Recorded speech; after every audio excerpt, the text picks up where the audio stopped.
Every team has its inspirational leader, and for Denver, it's the veteran safety Brian Dawkins. The 7-time Pro Bowler will do his share as the Broncos look to snap a 2-game losing streak today. It comes to you next year on CBS in Sony High Definition. Take it on 3. 1, 2, 3. Take it! CBS Sports welcomes you to the following presentation of the National Football League.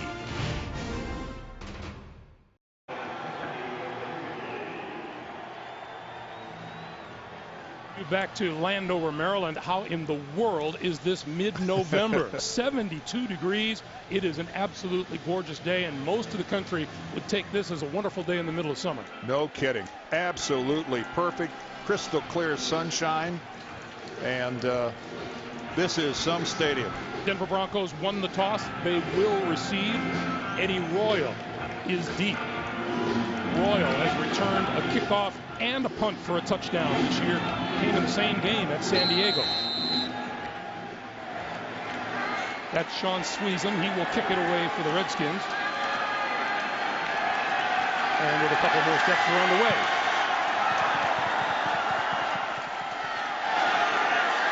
Royal fakes the reverse. Out to the 20, 25, cuts it back, and is across the 30-yard line with a pretty good return. And like the Broncos, Denver quarterback Kyle Orton started the season like a house of fire, but he's had 2 tough outings of late. He has 9 touchdown passes, 4 interceptions on the year, and looking to reacquire the magic that saw the Broncos through their first 6 games of this season. Line of scrimmage is the 33-yard line.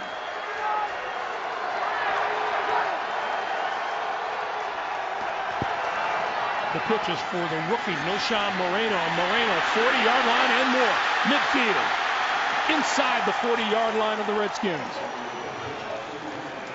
Well, this is old-fashioned power football, and it didn't surprise the Redskins. They actually slid to this side, but look at all the people out in front. It starts with the lead block by Columbus, and then a couple good blocks downfield, and the rest is Moreno. But you could see the linebackers for the Redskins actually shifted to their left into the strength of that formation, and still Denver pulled it off. 28-yard pickup by Moreno.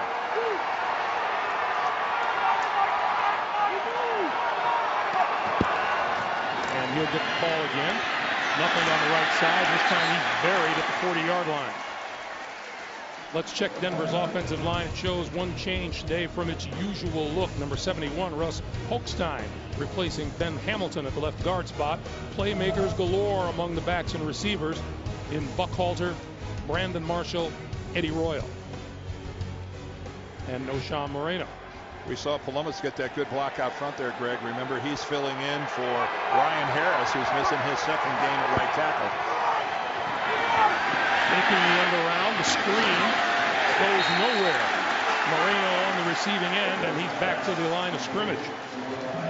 Washington's defense, 41 years of NFL experience in the front 4. Daniels, Griffin, Hainsworth, and Andre Carter. The linebackers feature the outstanding rookie Brian Orakpo, steady veteran London Fletcher playing his 185th straight game. In the secondary, good corners in Rogers and Hall, a tough safety in LaRon Landry. Reed Doughty starts for injured Chris Horton. 3rd and 11 as you look at big Albert Hainsworth in the middle of that defense. From the shotgun, Orton with all kinds of time, going to go deep, has a man wide open for the touchdown, Brandon Marshall. That just looked too easy. Well, it is so rare for Denver to stretch the field. We just talked about it in our open about Orton in this passing game has got to go a little bit vertical. And this is some sort of a mental mistake in the secondary. Carlos Rogers, number 22, starts out with the initial coverage. Obviously, he believes he's got some sort of safety over the top that's responsible for the deep outside of the field, and that was not the case.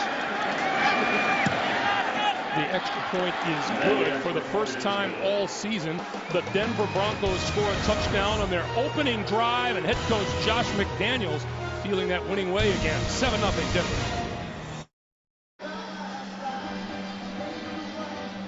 It's been a bad habit for the Washington Redskins to fall behind in football games, and that's where they find themselves with 12:47 to play here in the first quarter. 4 plays, 67 yards.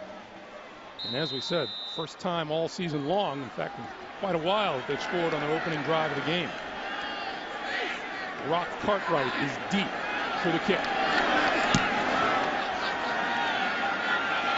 And he'll return this one from the goal line. Across the 20 and out to about the 22 or 23, and let's go back to the touchdown pass. Yeah, it's a great route. Here's Brandon Marshall up at the top. Here's Carlos Rogers. Marshall is just going to give a little stutter and go, and watch Carlos Rogers bite all over it. Here it comes, right, that little stutter, and there it's over. LaRon Landry has the middle of the field. That is Carlos Rogers, who's got the man coverage. He's got a safety in the middle of the field, but he just bit all over that little stutter and go by Brandon Marshall. Brandon Marshall's 5th touchdown catch of the season, and now the Redskins go from their own 22-yard line, and he gives to Liddell Betts for maybe a yard.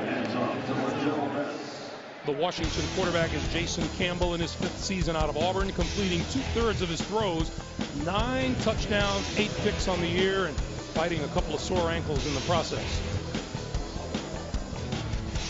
Well, again, for Campbell, it has, I think, been about the offensive line and their problems up front. It has been painful sometimes to watch some Redskins games to see how much Jason Campbell is having to run for his life in what should be a secure pocket.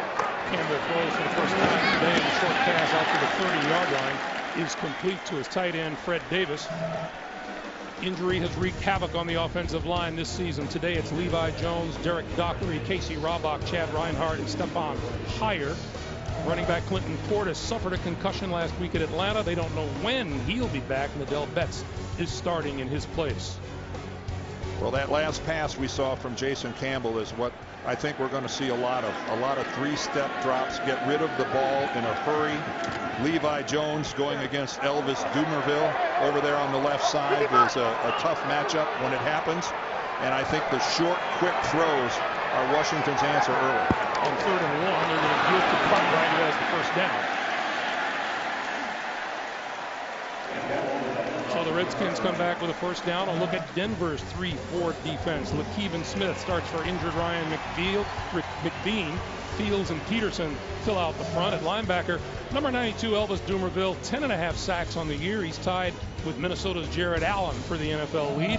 And the Broncos lean on great leadership in the secondary in 11-year veteran Champ Bailey and 14-year vet Brian Dawkins. Hate to have to play all those kids back in the secondary. Pass to the far side, knocked down by number 56, Robert Ayers, the rookie out of Tennessee.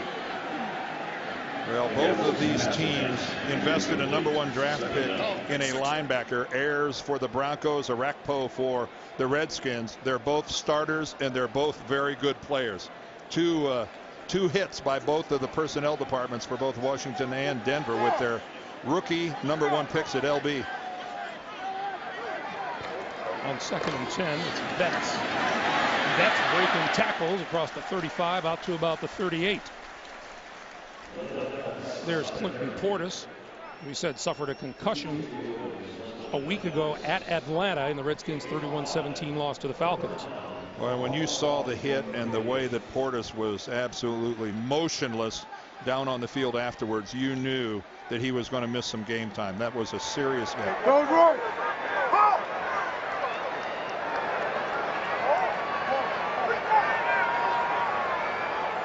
3rd and 5.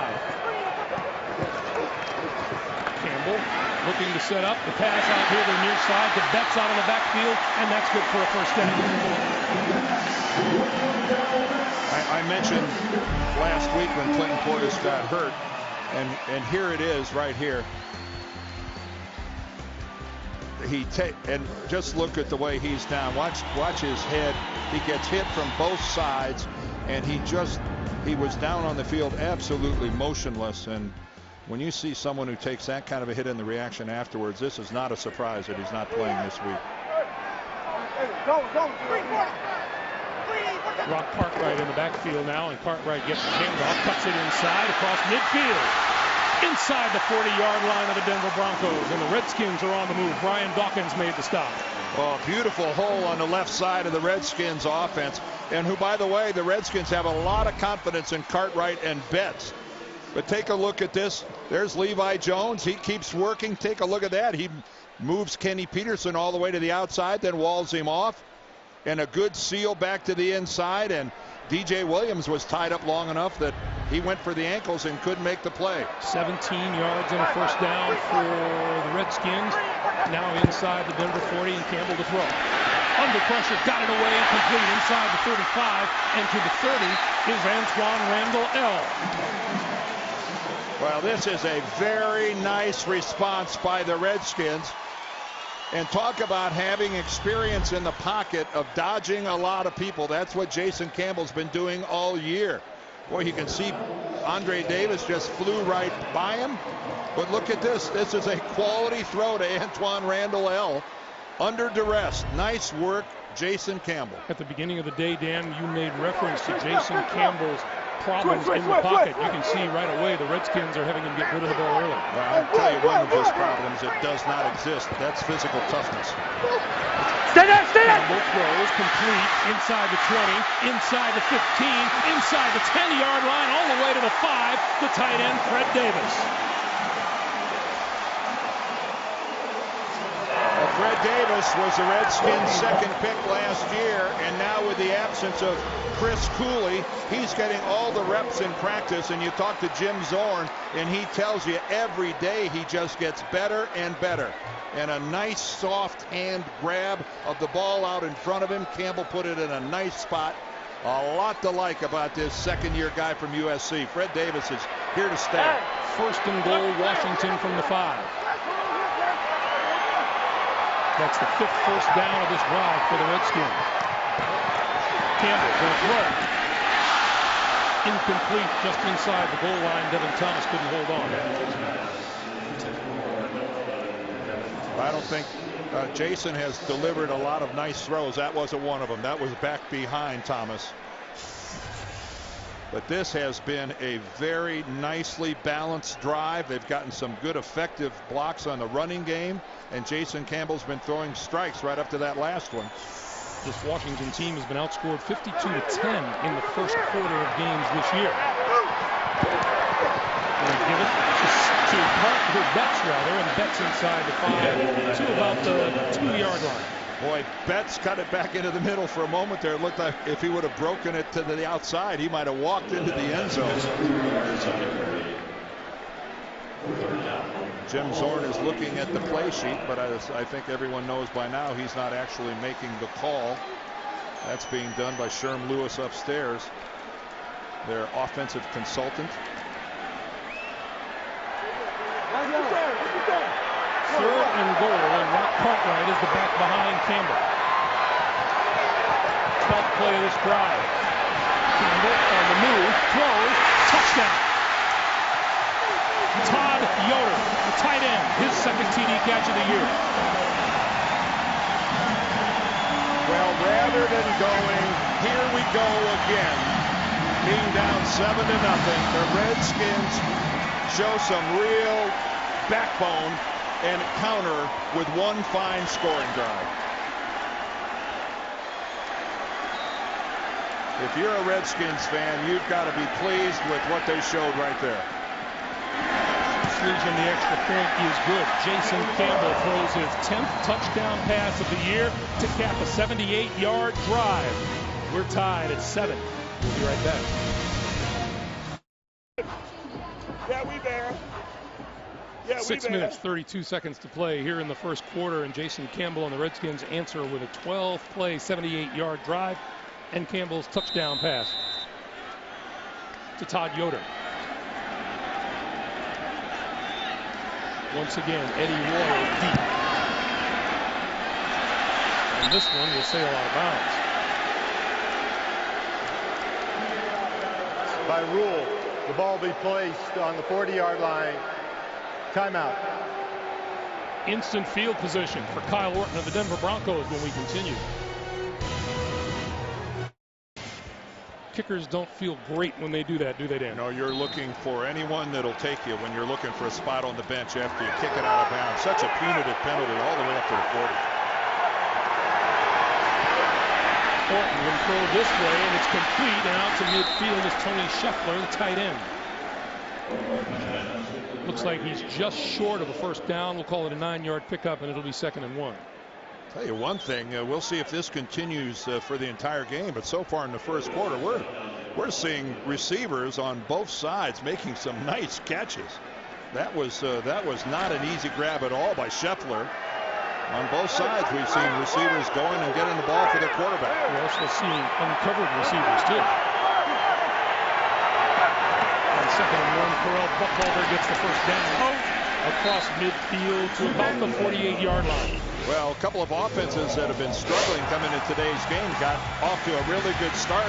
Noshawn Moreno gets off to a good start, and then Brandon Marshall with the stutter and go. They get Denver on top 7-0.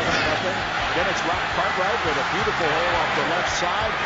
And then Yoder, there's another one of those catches I'm talking about. He lays out for it, and we've got ourselves a 7-7 game. Coming up on 5:20 to play in the first quarter. First down, Denver. Gives it to Brandon Marshall. Marshall, left side, inside the 40.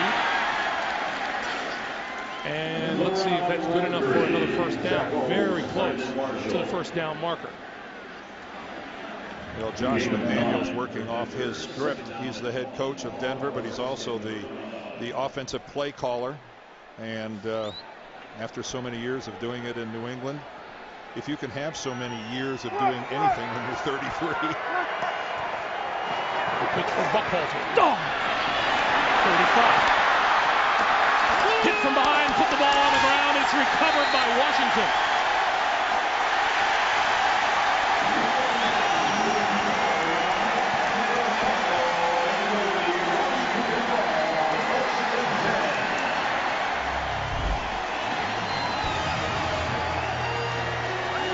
The fumble on the near sideline. The pickup by the Redskins.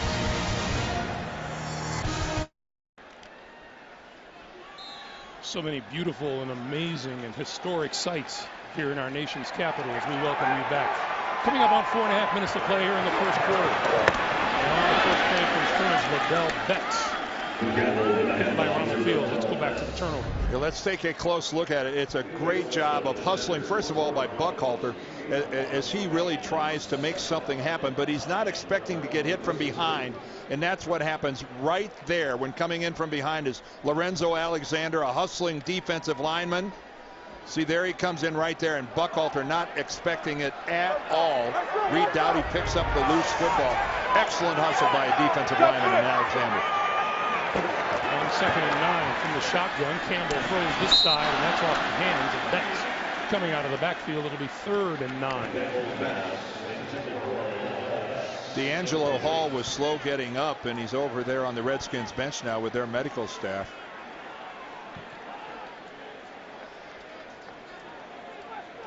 That time Jason Campbell just threw it a little too far out in front. That would have been a pretty easy completion, and I'm sure he'd like to try that one one more time. We were asking Jason Campbell how he felt this week. He says it's been a lot of Epsom salt and sea salt this week. He's got an ankle that's bothering him. He had a chest contusion last week. He got tattooed on a play. It's I guarantee he's a regular visitor to the hot tub every week. Campbell incomplete on the short slant intended for Santana Moss, and Washington will kick. Well, that was a couple instances there by Jason Campbell, and I'm sure that's what Jim Zorn's going to talk to him about. You had open guys, and you just missed them. Moss was open there, a better throw. That would have been a relatively routine completion for a first down. Kenny Royal deep. Hunter Smith hangs this one up. Fair catch called for and made at about the 25-yard line. 3:46 to play in the first quarter of a tie game. Hey, we'll remind you, get a complete NFL wrap-up, including recaps and analysis from every CBS game booth. You'll find it all online tonight at CBSSports.com. from the 24, play fake. Orton with time, gonna go deep. Wide open again is Brandon Marshall.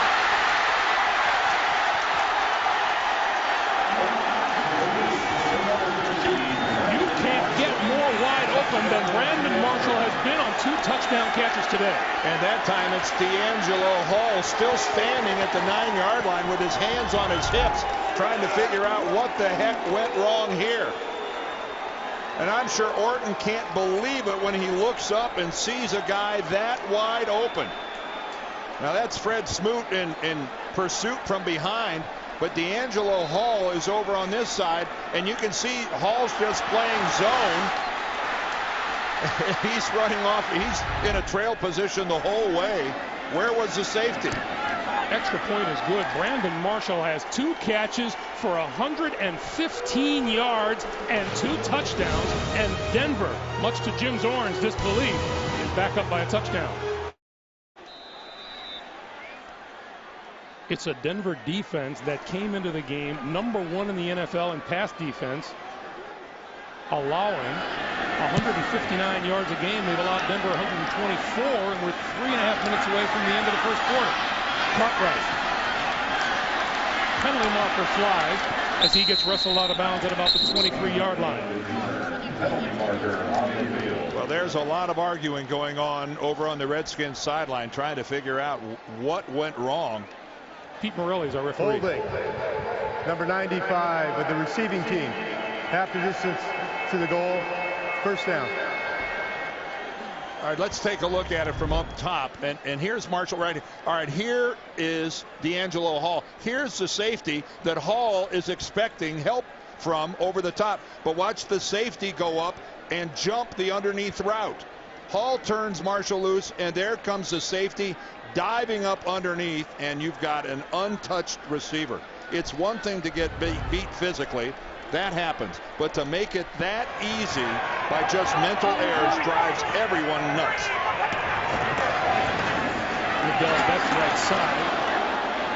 Across the 10 to the 15-yard line. We get our first NFL Today report from James Brown in New York. JB.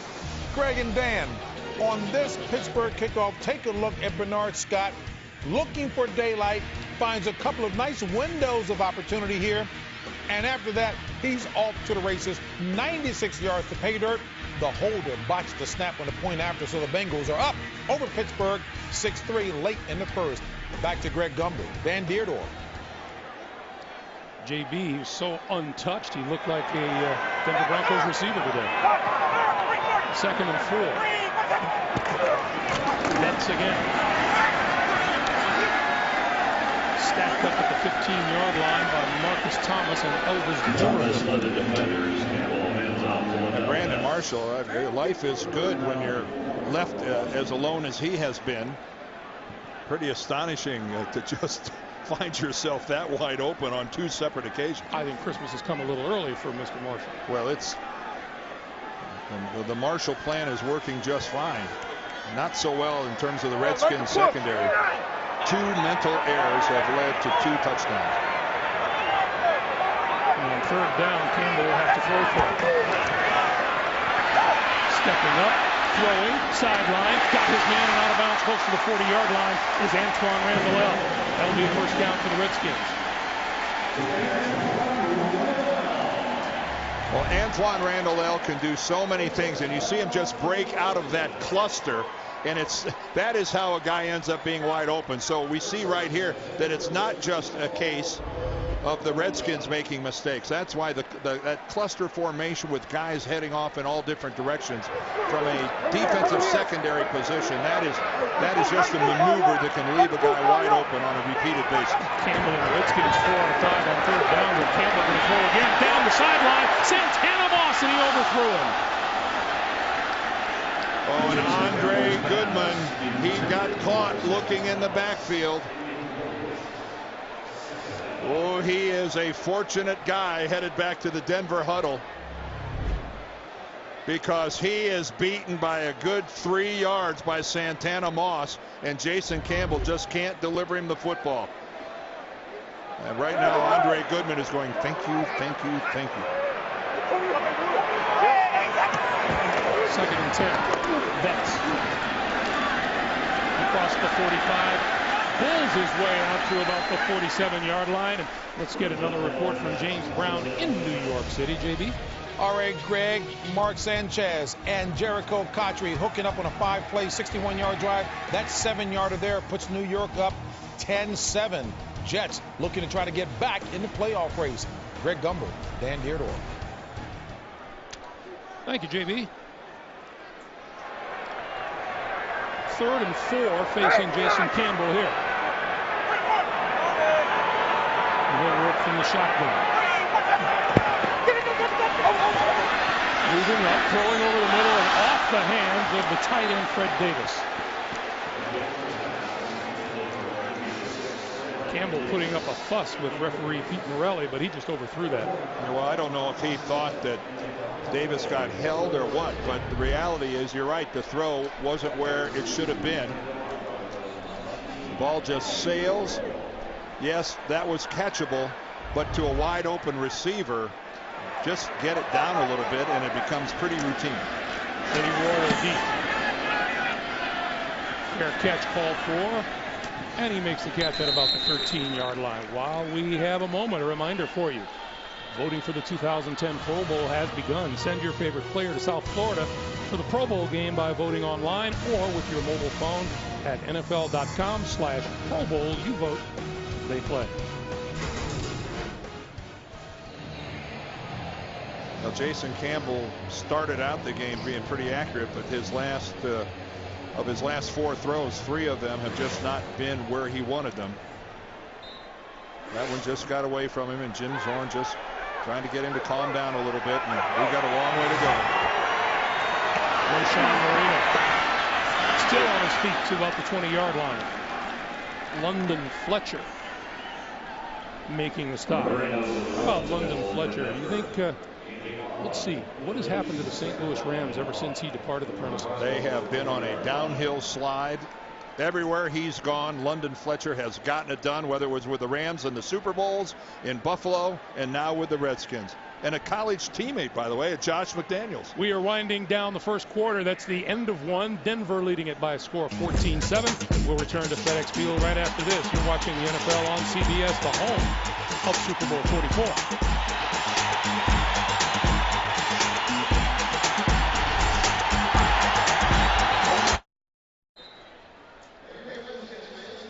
Welcome back to FedEx Field for the start of the second quarter. Greg Gumbel, Dan Dierdorf. Denver with the ball and a 14-7 lead from their own 20-yard line. Orton for Scheffler. And Scheffler across the 25 to about the 27-yard line and a first down. Well, you know, coming into today, this is the #1 ranked pass defense in the league. Deshaun Jackson for the Eagles torched them on a long play, but by and large they've been pretty consistent until we saw this display in the first quarter today. Brandon Marshall on a pair of long touchdowns, 40 and then 75 yards, unattended back in the secondary. And Eddie Royal is back there taking the direct. No, it's Sean Marino with the direct snap. Well, that's Denver's version of the Wildcat. They call it the Wild Horses. And Sean Marino gets back there. Of course, Washington looked like they weren't the least bit surprised about this. Good job of beating blocks and flowing down the line of scrimmage. Everybody's doing it, as they say. Of course, McDaniels was in New England and saw it firsthand when Miami unleashed it against the Patriots last year. Lamont Jordan making his first appearance. The pass comes back to Royal this way. Royal to the 35 and out to about the 39-yard line. And we have a penalty marker down on the near side of the field. A couple flags down. There's one on the near side. There's one over in the middle. And you see that ineligible man downfield. Number 73, the offense. That's called on Chris Cooper, the right guard.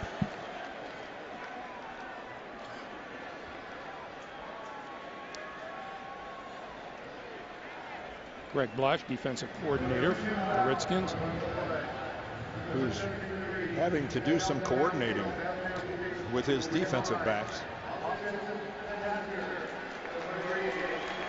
He will be accepted. 10 yards. Still, second down.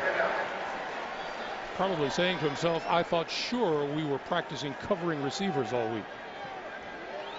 And I'm sure they did, and you got to give some credit. First of all, the first one was just a sensational route run by Brandon Marshall where he did that stutter and got Carlos Rogers to bite on it. The second one was just a complete mental breakdown in the secondary. Now they've got Orton facing a 2nd and 21.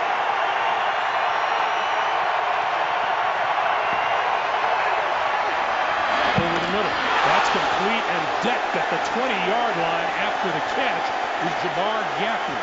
Make it. Rocky McIntosh delivers the hit. Of course, this is when it's fun to be a linebacker. You're just sitting at home, and here he's coming right at you. My mistake. That's Brandon Marshall with the catch. You don't even have to move. The target is coming right at you, and you get a chance to put one on him. And that rattled Marshall. 3rd and 17. And we get a whistle before the snap of the ball. And a timeout called by Washington. Timeout, Washington. 12:40 to play here in the first half. 14-7 Denver. We'll be right back. 12 minutes, 40 seconds to play here in the first half, and a 3rd and 16 facing Kyle Orton and the Denver Broncos. The Redskins took that timeout. They had 12 guys on the field and smartly spotted it and called a timeout. Orton, pump fake. Gonna go deep. Look how wide open Eddie Royal is, and he missed him.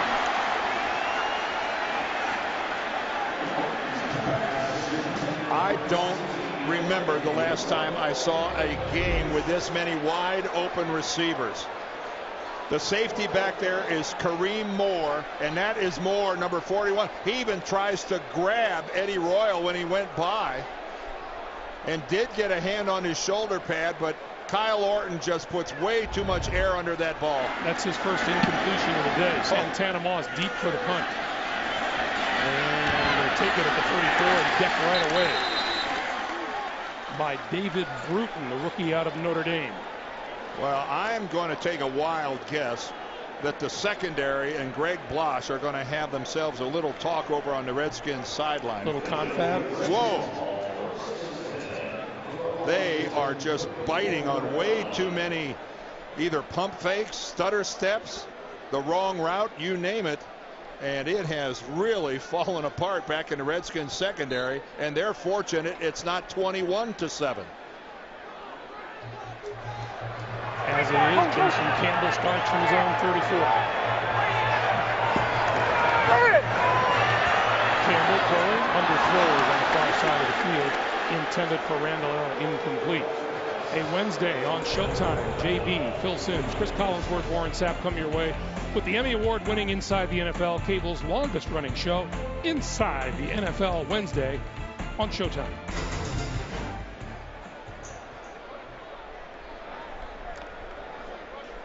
We're talking with Jason Campbell about that patchwork offensive line. He was talking about Levi Jones. He said, I've talked with Levi, and he's a little nervous.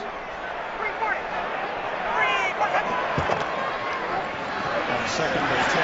Betts looking for running room. Doesn't find any. It'll be 3rd and about 10. Well, that's something every defense allows. Anytime you get that running back turned completely sideways, the odds of it being a successful play diminish greatly.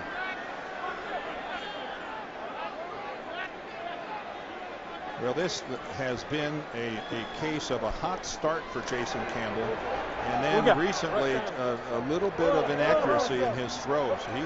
He needs to get a receiver and deliver a strike. I think he needs that for his confidence. Cartwright in the backfield on 3rd and 10. High snap. Campbell under pressure. Got rid of it on the screen. And Cartwright across the 40 to out the 41-yard line. That won't be nearly enough for a first down. Well, good job that time by Denver of realizing they had yards to give and sit back and let the screen happen and then flow to the football. But I would think that the Washington defense sure could have used more than a 3 and out in terms of trying to gather themselves. high and not a terribly long punt. And this bounces at about the 30-yard line and is down to 31. 10:56 to play in the first half. Right now it's Denver by a touchdown. We'll be back. Back at FedEx Field, Dan, every coach goes into a game thinking he can rely on something from his team. And in Jim Zorn's case, he thinks he can at least rely on his secondary. And why not? Ranked number 1 in the league. And during that timeout, great job of leadership by D'Angelo Hall, who grabbed LaRon Landry there, number 30, and Dowdy, and all of them just trying to say, let's get after this now. All right, okay. We've made some mistakes. We're only a touchdown behind, but we have got to tighten it up. You see they only give up 160 yards a game, which is awfully good in a pass-happy league. Orton. Deep. This time Marshall has a man with him, and it is incomplete. D'Angelo Hall made the play, but it is ruled incomplete back at the 20-yard line. And he wants his coach to challenge. Wow, that puts your coach in a tough spot. The official was right there. I will give him credit, at least in being in great position. Let's see, does D'Angelo Hall control this ball and hold on to it after he hits the ground? I think you can see right there that the ball was loose and it was touching the ground. And that's it. See, look where this official is. You can't be in a better spot to see it. And he rules it an incompletion. No challenge flag, second down. Here's Moreno. And Moreno tripped up at the line of scrimmage, falls forward near the 35-yard line. And that was a good job by Jim Zorn of not being influenced by a player and relying on either saw it himself or he got some good advice from the press box, one or the other. But that official was spot on in terms of being in the right place to see and make the call. 3rd and 7.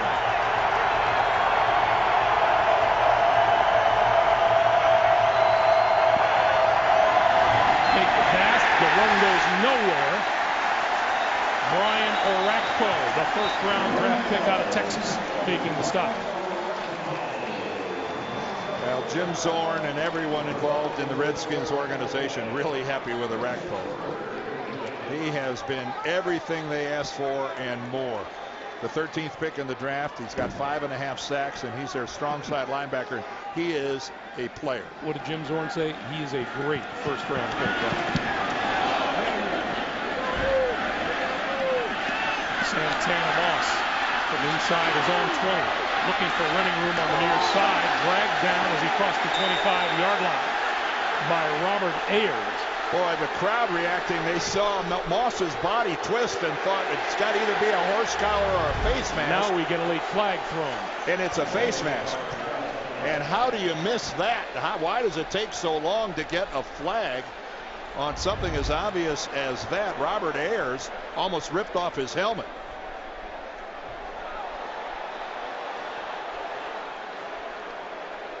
Here's Pete Morelli. Personal foul, face mask, kicking team, 15-yard penalty, first down. The penalty is on the rookie Ayers, and this will set the Redskins up in pretty good field position when we come back. 9.5 minutes to play in the first half. Washington trailing by 7. By the time the quarterback gets the call, it's come a long way, Dan. Well, it starts with Sherman Lewis up in the box. He then goes down to Sherman Smith, the offensive coordinator, and it's Smith who's actually in Campbell's ear. This is Quentin Ganther, second-year running back out of Utah. So I think everyone aware of the fact that Jim Zorn was relieved of his play-calling duties, and that was assigned to Sherman Lewis. And Sherman Smith, he is the guy that is actually passing it all along, and that is the voice that Jason Campbell hears. And so there's some continuity there, and Jim Zorn's still a part of making the game plan, still vitally involved in this offense, but he is not in the place. Ganther again in the backfield on 2nd and 7. Short drop. Campbell pulls it down. On the move. Still on the move. midfield, 45, and down short of the 40-yard line. We were talking with Jim Zorn yesterday about how Jason Campbell has to learn how to slide. Watch this block by Quentin Ganther. He's number 35. He's going to come into your screen right there. That is how you stop a blitzer. Stand him up and then stay with him. And that creates and stops the penetration and the flow from the middle so that Jason Campbell can run. What an outstanding job by this kid from Utah in his only in his second year. That was perfect. Campbell had a career high 40 yards rushing last week against Atlanta. Campbell on the move, short pass, complete. Ganther out of the backfield, inside the 30 to the 25, first down Redskins. Hey, Ganther, he deserved that. After that last block, he deserved to get in and get a reception. 2 back-to-back plays. Well, there's nobody to block, so you know what? I'll just make myself a target. Campbell finds him, and then look at him finish. It appears to me that contact is not something that Quentin Ganther has at least been concerned about. This is Ganther on the carry, and this will go nowhere. In fact, he may have lost a yard on the play. Elvis Doomerville with the stop. Quentin Ganther, not a stranger to taking a lick or handing one out either.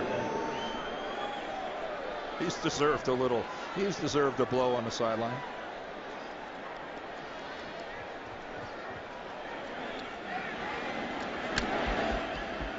On 2nd and 10 now, Cartwright has relieved Ganther in the backfield.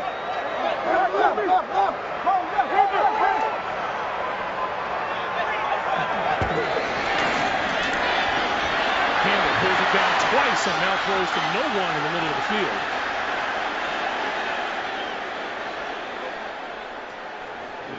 Broncos want a flag, and there isn't one. Well, it was close enough, and it was. He had a receiver within about 5 or 6 yards, and you could make the case that he got hit as he was throwing. So Elvis Doomerville was in there applying the pressure as he so often does. Number 18, there was no receiver in the area. 10-yard penalty and loss of down. Third down. Pete Morelli comes in late with the call. I thought Morelli was going to give Campbell the benefit of the doubt. Let's see how close someone actually is. All right, he pulls it down. Pulls it down twice. Oh, I was wrong. I said there was someone within 5 or 6 yards. I was incorrect. You meant 5 or 6 miles. Yeah, I was at least 10 yards away, if not more. That was a good job of them going back, talking to the officials downfield. 3rd and 20. And we get a whistle and a brief stop. I'm going to have to sit out 2 plays for being that wrong. I'm going to punish myself. There's wrong, and then there's wrong.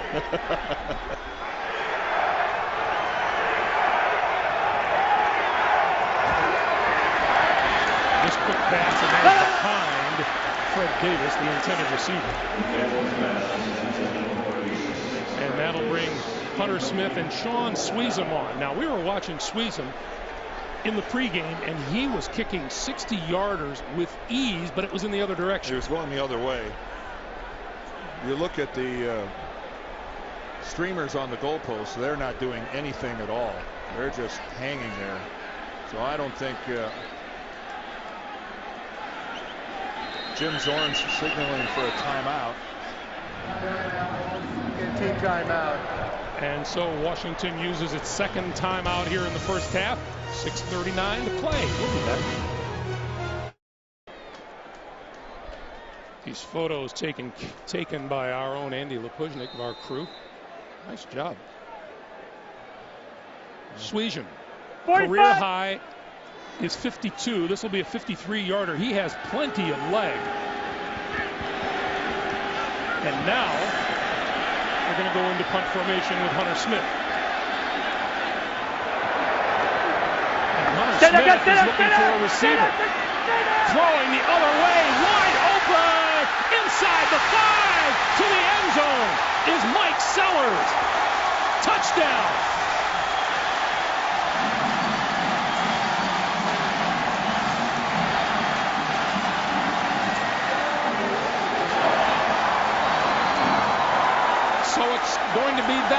the day. Wow. Well, Danny Smith, the special teams coordinator, can be pretty happy with himself over that. You know, you'll see that happen a lot of times when it's bang, bang. But to take a timeout preceding it and give the defense 2 minutes over there to try to figure out what might be happening. They went into the shift prior to the timeout and still made it work.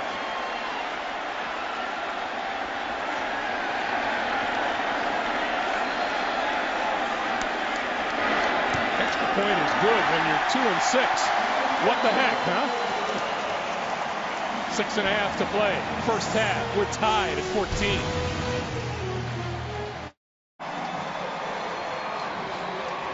Watch Hunter Smith when he rolls to the right. Nobody from Denver is able to get upfield and get in his face. That's their biggest failing here. Look at this. Everyone from Washington pins the Denver guys on the line. That takes a long time to set up. And then on the backside, Mike Sellers totally disregarded. But you've got to get upfield. You can't let the holder, in this case Hunter Smith, just stand back there. And Hunter Smith, remember, wasn't able to punt last week because of that bad groin. Something tells me that he's feeling just fine right now. And Jim Zorn, the old quarterback, probably gets a little kick out of that. That old quarterback didn't get such a big kick out of it. No, if you subtract Eddie Royal and his couple of returns this year, the Denver special teams have been an issue since opening day. This one comes down to the 15-yard line.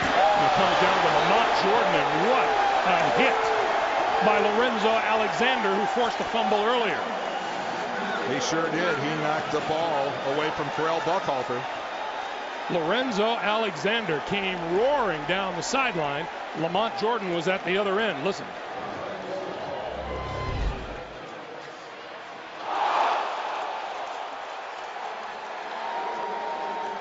That is what we used to call lowering the boom.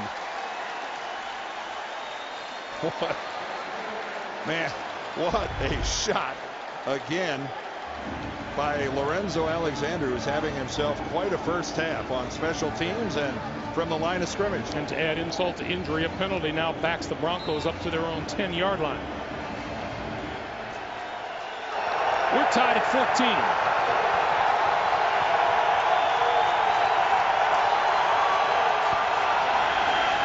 Moreno, right side, turning the corner. And Rocky McIntosh makes the stop. Well, Hunter Smith not afraid to find himself in the middle of a gadget play. Here he is. This was opening weekend against the New York Giants, and he takes it on in. And here he today, rather than run it, he even pump fakes it, but given way too much time to stand back behind the line, finds Mike Sellers. Hunter Smith, he's a jack of all trades. That's his first career pass, and he throws his first career touchdown pass with it. Andre Carter with the stop. Andre Carter with a tackle. Well, word from the sideline. Oh, I'm sorry, Greg. Word from the sideline, Dan, is that Hunter Smith wants to take part in the quarterback challenge. Well, there's a quarterback challenge going on in Washington. Almost on a weekly basis. 3rd and 3.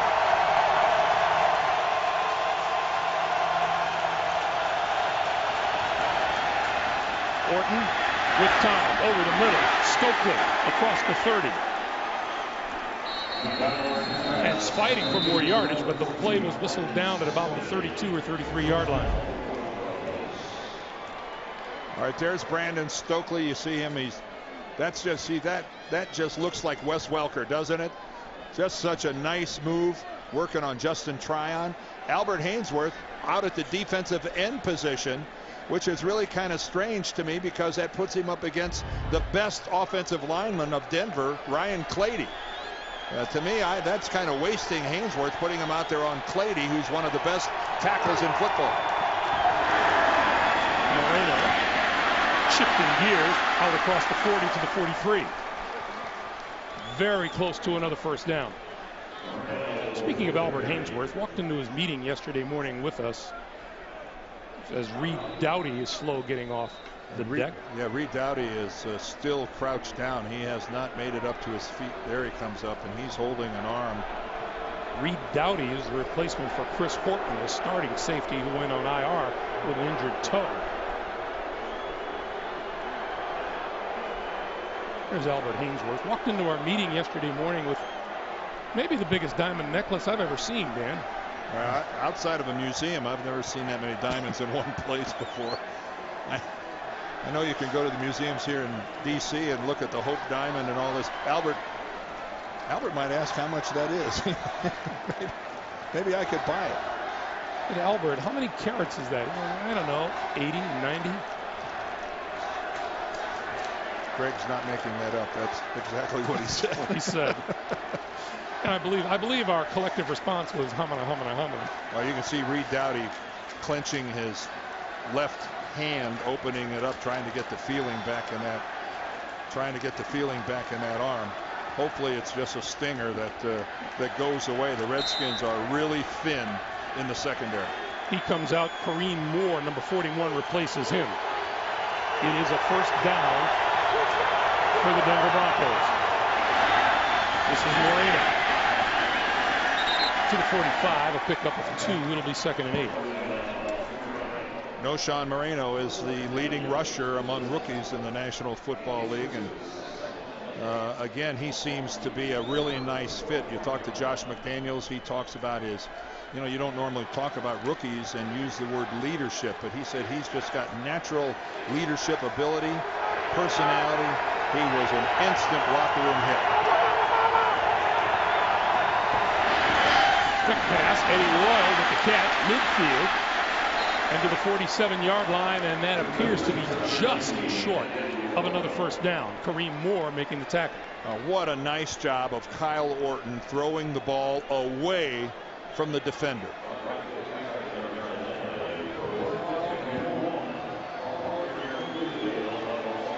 Trying to take a look at this spot. Pete Morelli's called for the chains to come in.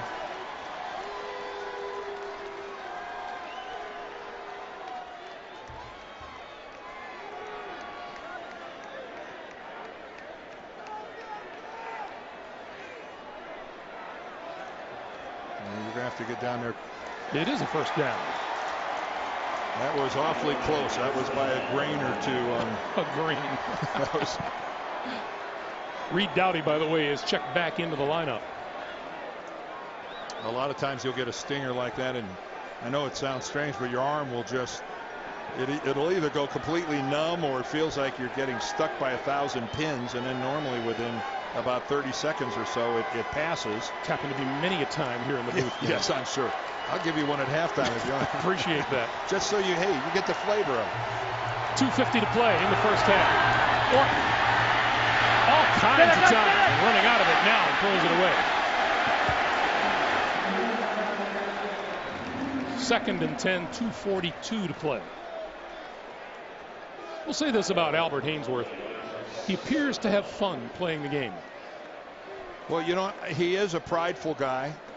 He's a huge man. He's a remarkable athlete for someone his size. His ability to move on his feet and just imposing strength. Albert is, if he's not the best defensive tackle in football, when he's going, I don't know who is. Orton throws far side, and that's complete to Eddie Royal, and Royal inside the 35, and that'll be a first down. Clock continuing to move as we come up on 2.5 to play in the first half. And if Eddie Royal and Brandon Marshall share one thing, it is their dangerousness after they catch the ball. These two guys will just not catch and go down. Watch this nice little move right there. Back to the inside. Doughty slips.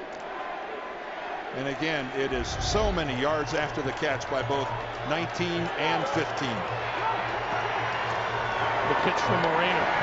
Left side to about the 32. And with that, we'll come to the 2-minute warning. 2 minutes to play here at FedEx Field. Broncos and Redskins are tied. Denver knocking on the door. On 2nd and 9. Orton right through the hands of Moreno.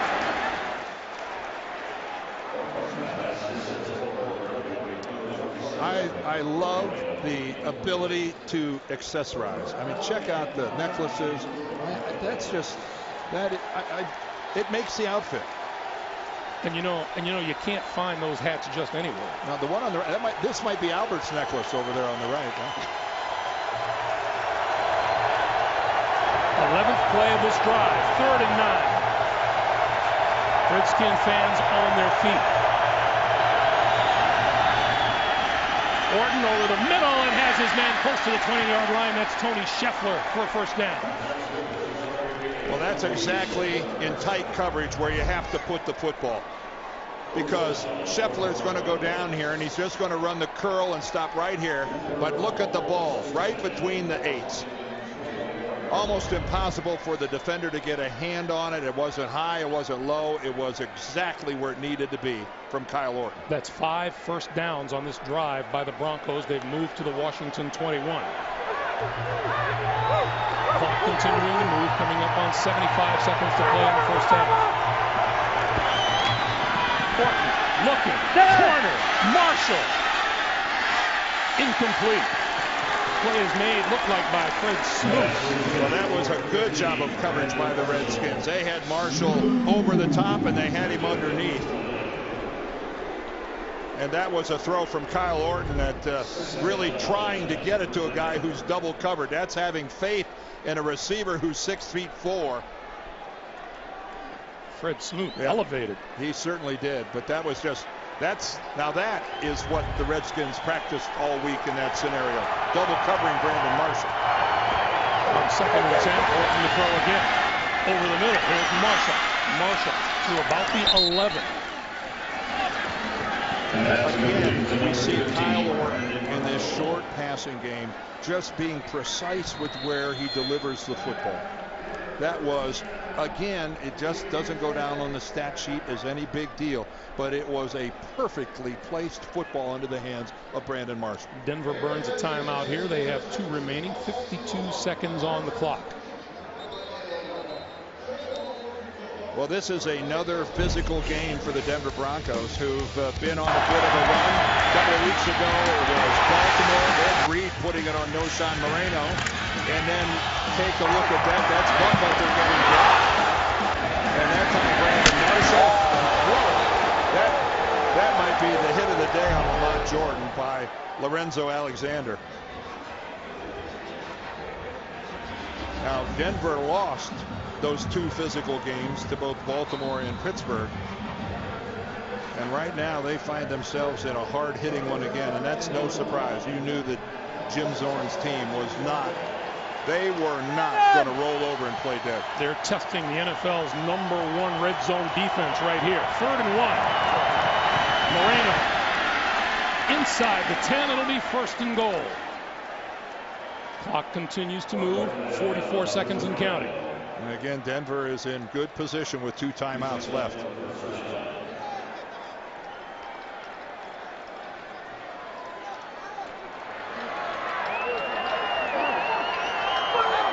The football just inside the 10-yard line. 1st and goal. Noshan Moreno in the backfield with Orton who will throw. Stepping up. Batted down by Hainsworth. Stops the clock with 20 seconds to play. Well, Albert didn't leave the line of scrimmage, but he stayed with it in terms of just looking for the quarterback. You kind of had a suspicion. Denver overloaded the left so much that time that it really left a lot of green space over to the right, and that's where they tried to go.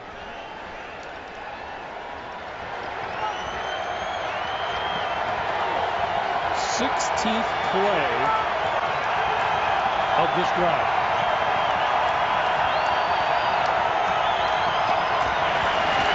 Pump fake. Orton back of the end zone, overthrows everything. Well, he threw that away. That's all there is to that. Eddie Royal was blanketed. Well, 2 good plays back to back for the Washington defense. Eddie Royal just coming across on a shallow cross, but you can see right there, good job of LaRon Landry waiting for him. D'Angelo Hall as well. 3rd and goal. 17 plays. Offensive coordinators dream of athletic. Orton steps up on the move, cut from behind and goes down at the 7-yard line. Orakpo made the stop. When Orton gets up, he's walking a little gingerly. Again, credit the Redskins secondary. They made mistakes earlier, and that is a really awkward landing for Kyle Orton. Right, he gets that right, and then the left. Both of his legs get caught underneath on that tackle. So Orton limping to the sideline, and Orakpo was also slow getting off the turf. Kyle Orton had an ankle problem last year in Chicago, and there is Denver's backup quarterback, Chris Sims. That was the type of a tackle from behind, and Orton with his legs caught underneath. That is easy to see how he comes up limping. So Matt Prater will try to give the Broncos the lead here with 9 seconds to play. This is a 24-yarder.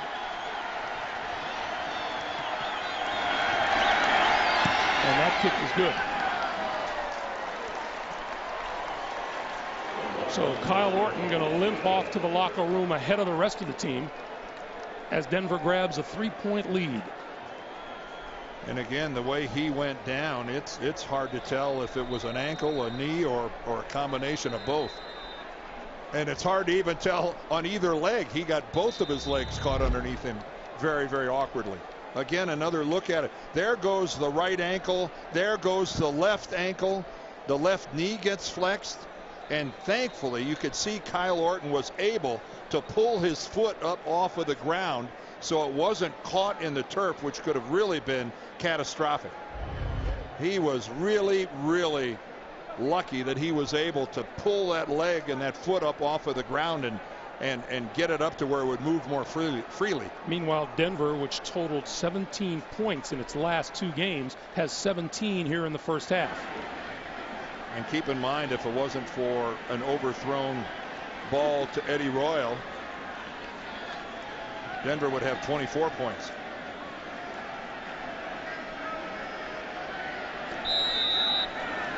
So something to keep an eye on when the second half begins will be the status of Kyle Orton. Meanwhile, low skimming kick picked up by Rock Cartwright. And as time runs down here in the first half, Cartwright looking for running room and is knocked out of bounds at about the 35-yard line, and that'll do it. Couple of long touchdown passes and a field goal. And the Denver Broncos lead at 17-14. We're back with the Spread Halftime Report after this message and a word from your local station. This is the NFL on CBS.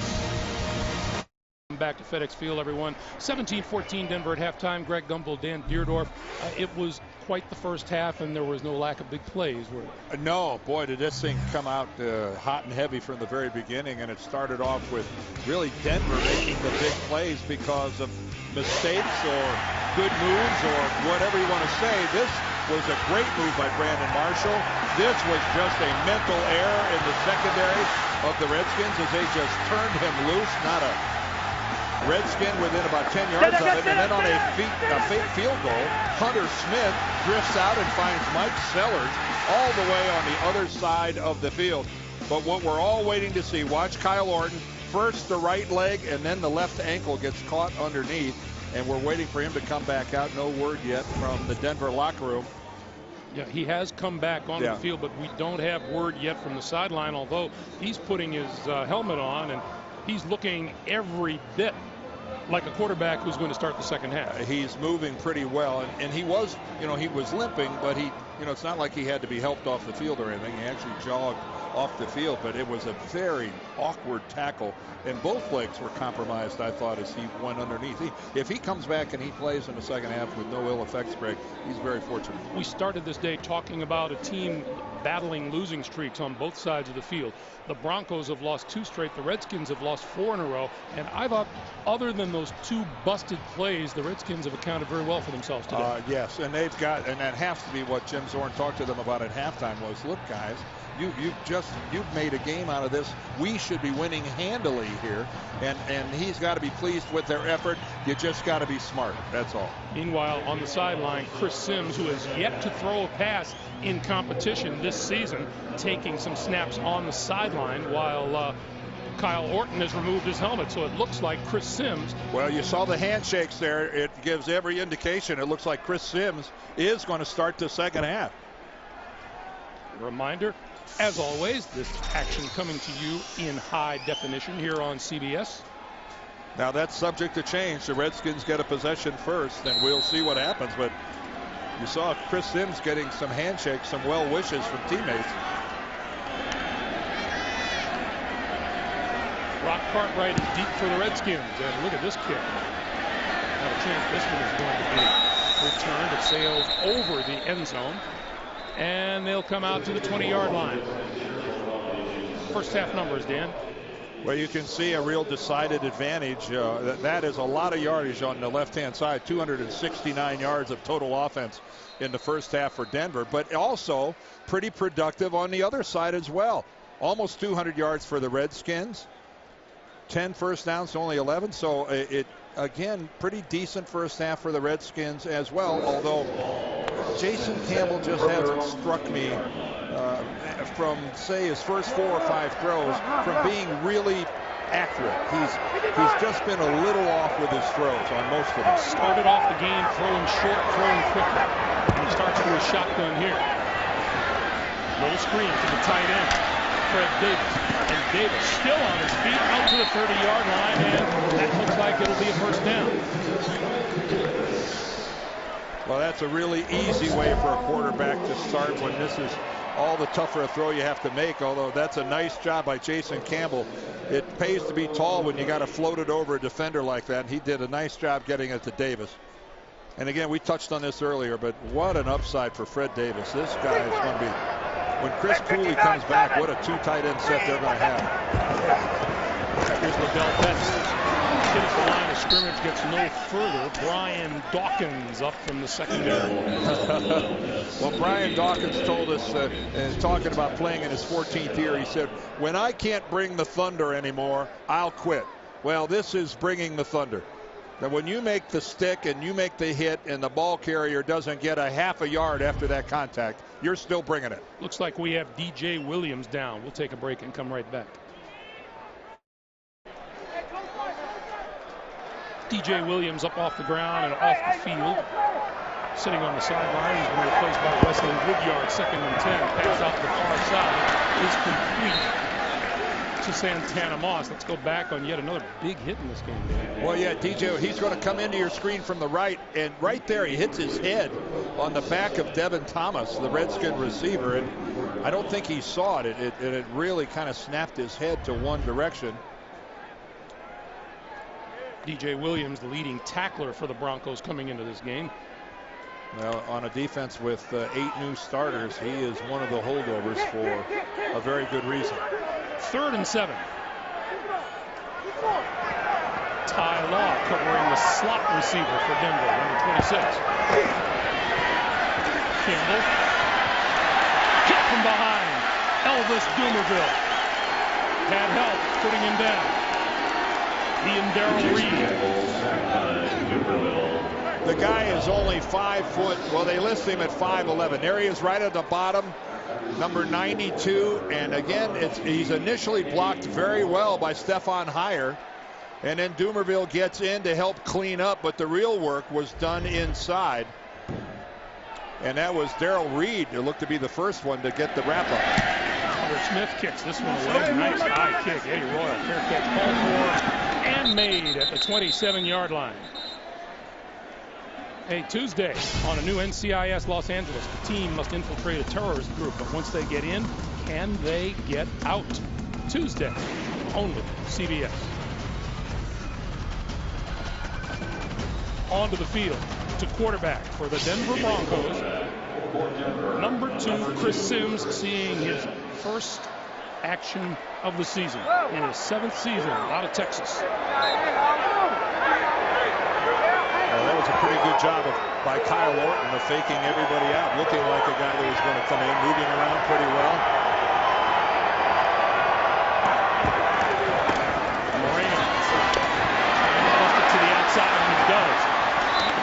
35 to about the 36-yard line where D'Angelo Hall makes the stop.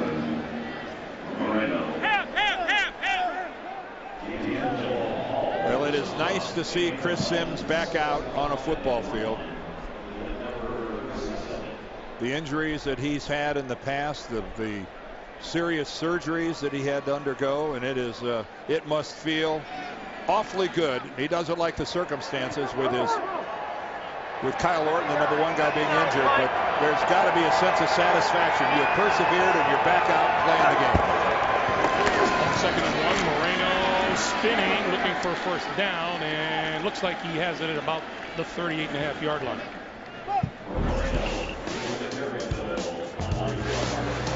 Well, Chris Sims back in 06, he was quarterbacking the Tampa Bay Buccaneers. The left-hander. And that is where he injured his spleen. And again, at the time, no one realized how serious it was. Welcome back, Chris. Chris, of course, the son of our friend and colleague, Phil Sims, and despite that, a very nice young man. You're going to hear about it. First down. Incomplete. Buckhalter out of the backfield. It'll be 2nd and 10.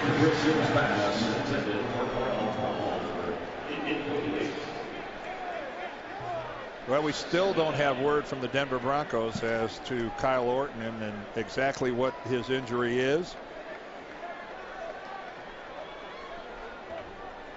With a quarterback, the first question you ask is, not just can you make the injury worse by playing, but can you protect yourself? Can you move around enough to protect yourself? And that's, if you can't do it, then you can't play. Sims complete to Gaffney, and Gaffney on the move. We have a penalty marker down on the near side. Penalty marker on the field. Pass interference. Number 19, the offense. 10-yard penalty. Still 2nd down. Penalty is on Eddie Royal of the Broncos. Well, that's some sort of a pick that a lot of times you get away with, and this time the officials saw it and called it. So now Sims is going to find himself with his first, since his brief return, long distance conversion. 2nd and forever. While he was in there, Orton 11 of 18 for 193 yards and 2 touchdowns. Sure, Chris Sims would love to see some of that wide open receiver stuff that Orton said. They're going to run it with Moreno right side. Dodging tacklers and on the move. 40, 45, and out off to about the 47-yard line, and that's a pretty good pickup on 2nd and 1. Oh, how disappointing is that for the Redskins to have a 2nd and 20 and then just get a simple sweep like this. Containment is broken, lost. The inside pursuit isn't there. Daniel Graham seals it off with a good block and great hustle downfield. Tyler Columbus and the offensive line of Denver getting it done. Brings up a 3rd and 2, and we are told that Kyle Orton's return is doubtful with an injured ankle. 3rd and 2 now for Sims and the Broncos. He'll throw for it, and he'll complete it to Brandon Marshall across midfield to the 48-yard line of the Washington Redskins, and a first down. Well, I'm not inside the Denver huddle, but I'm assuming they have a lot of confidence in Chris Sims because he is a capable thrower. He has a good arm, a good tight spiral. We saw an example of it there, and I'm sensing they've been around Chris Sims enough to know. We've gone enough practice days all the way through camp and everything. I'm sure the confidence level in the Denver huddle is high. First down now in Washington territory. He'll fake the pitch. Sims on the move, looking, and throws it away.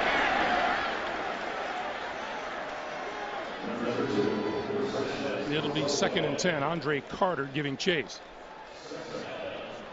We're being told that DJ Williams, the inside linebacker for Denver, that he's got a neck injury, but that his return is probable. And that would be good news for the Denver D. Here's DJ. looking none too happy to be on the sideline at the moment. But again, the offense is on the field. From the shotgun. Sims running out of time, gets rid of it, and went right past Jamar Gaddis. Well, give some credit to the Redskins there. After about 6 seconds, Sims still couldn't find much of anybody open. Greg Blash had to be pleased with that. You can see Chris have to move around a little bit, but again, his movement is always to try to find somebody open. Pretty athletic guy. 3rd and 10.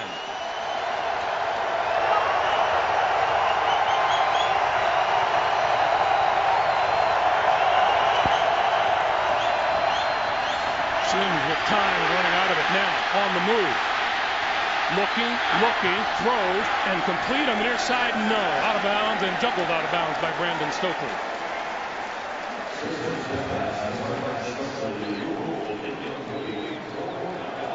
I don't know who Brandon Stokely is talking to, but he came back and tried to make himself a target for Sims.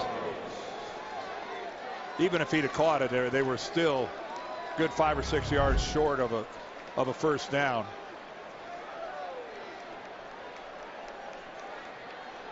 Wow. I sure didn't see him juggling the ball. I can now understand the look on his face. Kick is away, no flag. And the ball is out of bounds on the far side of the field. Mitch Berger just can't believe he didn't draw a flag. Timeout.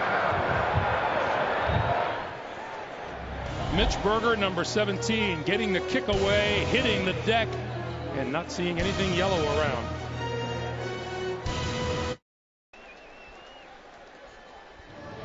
Tonight on CBS, 60 Minutes has unearthed a lot of big stories, but when it comes to dinosaurs, this could be the biggest. Tonight on 60 Minutes, 16-yard punt has set the Redskins up at their own 32-yard line. And running room up the middle for Liddell Betts out to the 40-yard line, a pickup of about 8, and it'll be 2nd and 2. A good job there by the Redskin offensive line, and boy, has this group undergone a bunch of changes. It has been a revolving door. We're going to try to give you an idea. Levi Jones, after a bunch of changes and injuries, ends up the only consistency has been there at left guard and center. You're seeing all the different people that have started at right guard, and now the changes at right tackle. Meanwhile, Liddell Betts taking advantages of nice blocking on the left side across midfield and into Denver territory. That's the 5th different starting combination this season. Stefan Heyer was over at left tackle, and of course 2 really good players in Chris Samuels and Randy Thomas, both on injured reserve. They went down early. And when all kinds of changes happen up front, Dan, that doesn't serve the running game or the passing game well. No, but they have been playing, I think, very well today. On first down, and down goes Campbell. Back at about the 43-yard line, Andre Davis in on the quarterback. That's just a case of Andre Davis coming on a blitz up the middle. Kenny Peterson is trying to get up. Oh, and can't do it. But right here, everybody is covered, and Andre Davis comes on a little bit of a delayed blitz, and there's no one to pick him up. Kenny Peterson looked like he tried to plant his right foot, and his right leg just gave out. That ball gets away from Jason Campbell. Wow. That's a fumble.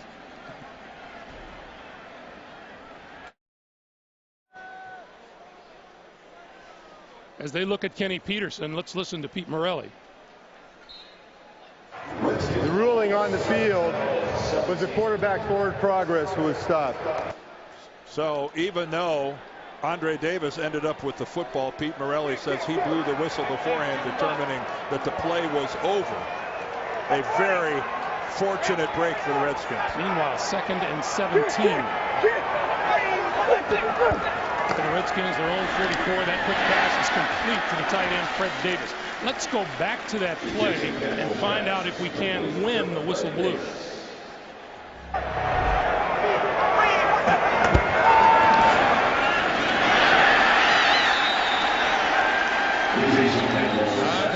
came after the ball was loose. I find that remarkable that you could have felt that forward progress was over as fast as that was happening. I thought that was a fumble all the way. 3rd and 7.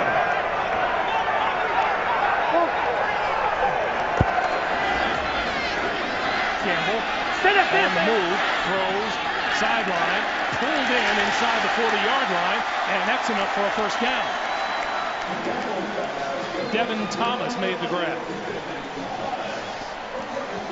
Well, the Redskins trying to make the most of getting a break. And that's just a flick of the wrist from Jason Campbell. And take a look at Devin Thomas making sure that his knees, he's down on his knees, he's inbounds. Well done. Brock Cartwright now with the carry and close to the 30-yard line. And the Redskins mixing things up nicely on offense as we approach 6 minutes to play here in the 3rd. And the Redskins offensive line, and we've documented the story about all the problems they've had and changes and either through injury or performance or whatever. And Joe Bugle, well, he's been to a couple rodeos with this franchise. They are playing themselves a darn good football game. On 2nd and 4, Cartwright again. No place to go. Wrapped up by Andre Davis once again, joined by Barney Holiday. It'll be 3rd and 4.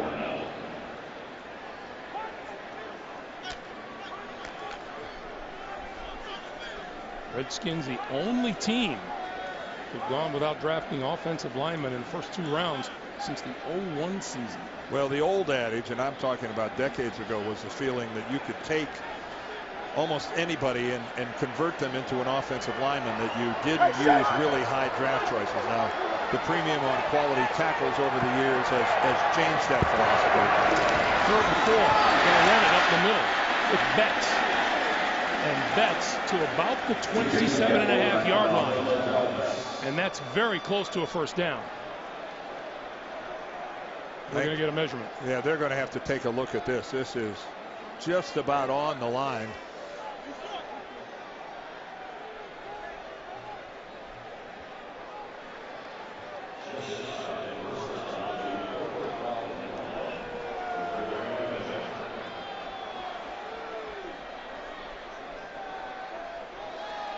That's short. What's Jim Zorn going to do? Fans want him to go. A couple of the offensive linemen want him to go. And that's what he's going to do. Well, he's showing faith in this patchwork group he's got.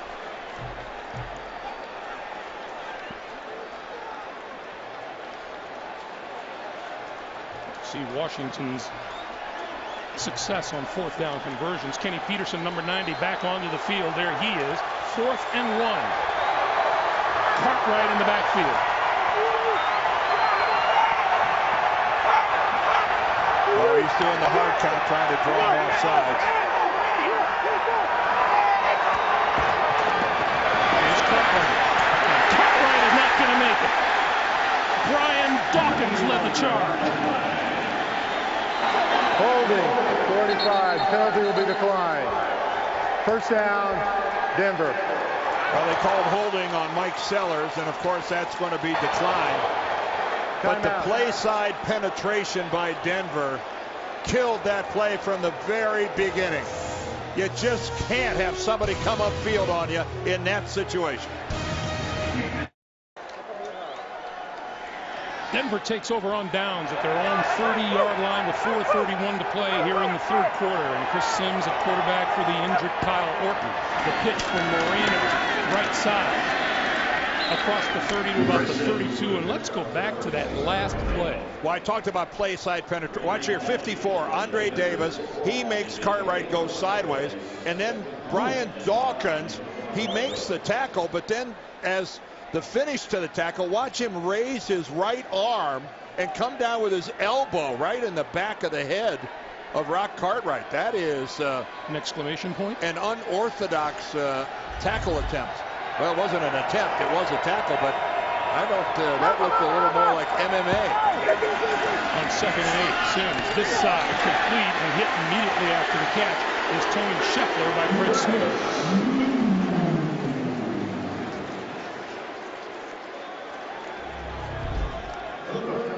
Well, Tony Scheffler, a gifted receiver, running just such a shallow pattern, but a dead play when the defense is just sitting there like Fred Smoot was.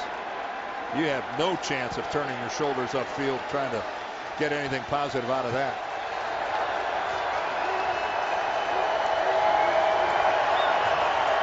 Third and 8. Sims this time from the shotgun.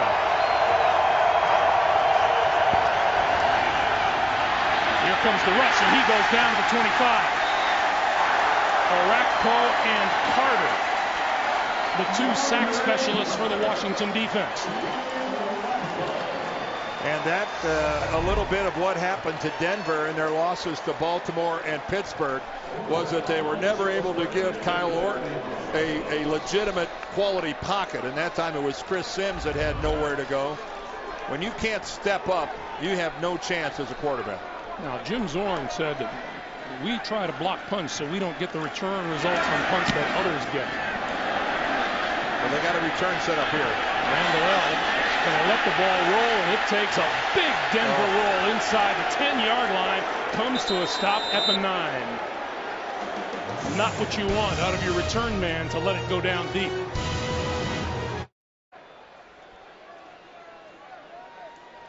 Denver's Mitch Berger just launched a 65-yard punt that has the Redskins starting from their own 9-yard line. And Jason Campbell going to give it to Betts, and Betts up the middle across the 15 to about the 16.5-yard line.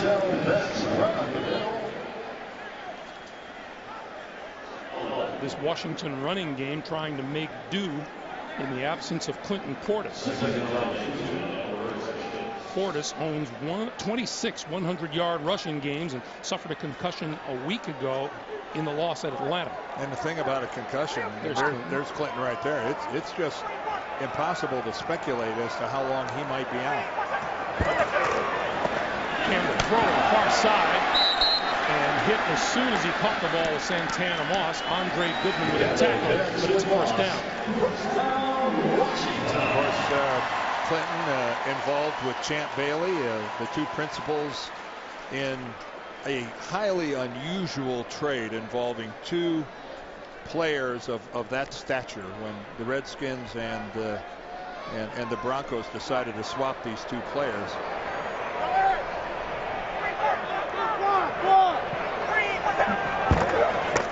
On the ground with Betts once again. And Betts across the 25 to about the 26.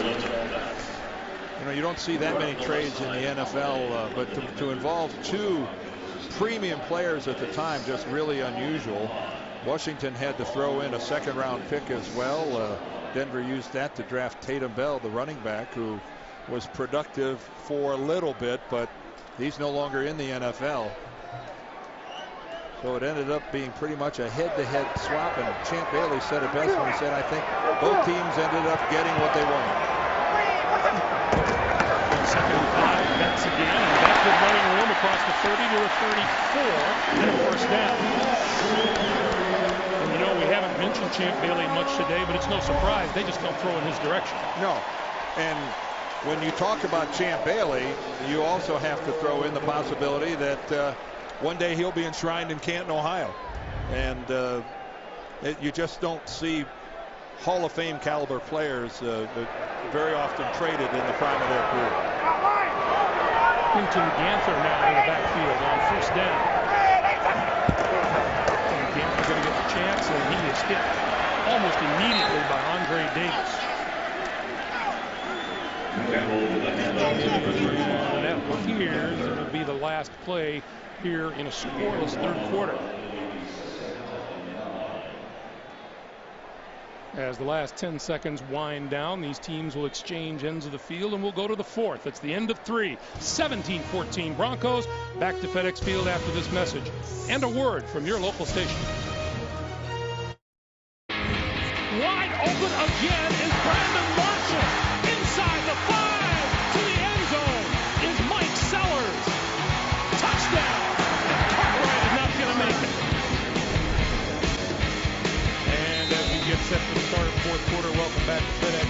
Greg Gumbel, Dan Beardorf, our producer, Mark Wolf, our director, Bob Fishman, and the rest of our terrific CBS Sports crew. All the scoring done in the first half today. Scoreless third quarter, we start the fourth. 2nd and 9 for the Redskins. Campbell to throw. Got his man. That is caught by Malcolm Kelly. Kelly across midfield and into Denver territory.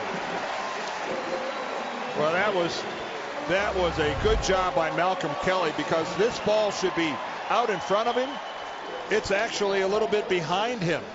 But because two Denver guys ran into one another, he had the time to make the adjustment and still turn upfield and get a real positive play out of it. That's good concentration by the young receiver. 10th different player that caught a pass from Jason Campbell today. First down. Betts. Big hole left side. 35, 30. Inside the 30 to the 29 and a first down. Ty Law made the stop. I remember Jim Zorn telling us, I'm sorry Clinton's not playing, but we really like Liddell Betts and we really like Rock Cartwright. Now, Betts last week in the game against Atlanta, after Portis got hurt, really ran hard and ran well. So this is really kind of an extension of what he did last week, but that is just sensational blocking. Had 15 carries for 70 yards and a touchdown in relief of Clinton Portis. That was good old-fashioned blocking by the Redskins line. This is Cartwright. Cartwright moves to the 25. And this offensive line, chronicle, put together bits and pieces here and there, doing a good job of it. Well, consider, Levi Jones at left tackle, and you take a look at that again. A good day rushing, over 127. Levi Jones didn't go to camp with anybody. He was released by Cincinnati, and he wasn't even signed here until October the 20th. And there he is having to go at the critical spot of left tackle. On 2nd and 6, the give is to Cartwright, right side, 20, 15. First down, Washington. And right now, it's starting to look like, after a lot of leaning and pounding away, this physical Redskins team is starting to wear down the Denver defense a little bit. What a job by Mike Sellers clearing out. They are pinning these guys, and Josh McDaniels is well aware of the fact his guys are not getting off blocks.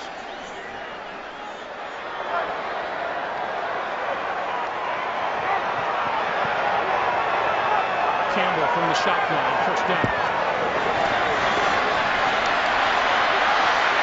On the move, looking, pointing, and running out of bounds inside the 15 at about the 14, maybe the 13. It'll look like a pickup of about a yard. Well, one of the things that Jim Zorn talked to us about and talked to Jason Campbell is, when he makes the decision to run, don't mess around with, faking guys out with pumps. And when you decide you're going to go, because he really is an effective runner. He's a long strider. He covers a lot of ground. He fools people. What a horrible slider. Oh, he cannot slide at all. It's kind of ugly to watch. 11th play of this drive, 2nd and 8. There's Betts.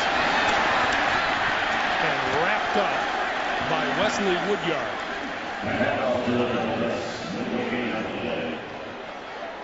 Well, that was a great job of running by Woodyard. Man, did he cover some ground. Well, it's all about finishing now for the Redskins. Yeah, I know a field goal would tie it, but you hate to be inside the red zone here now and settle for a field goal. Line of scrimmage is the 18. They need the 5 for a first down. Rock Cartwright in the backfield. Play clock down to 3. Campbell to the near side, and Cartwright will get nowhere. Wrapped up by DJ Williams, and that'll bring Swisham in the field goal unit. Well, the Redskins have no choice but to kick the field goal, but those are the opportunities you look back on and say, wow, we were that close, and then we just had a negative play, and it really set us back.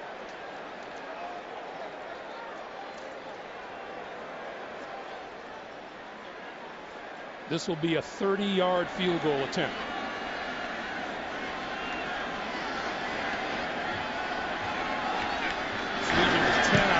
this year, and now 11 for 11 in the field goal department. And with 10:40 to play here in the fourth quarter, Denver and Washington tied at 17.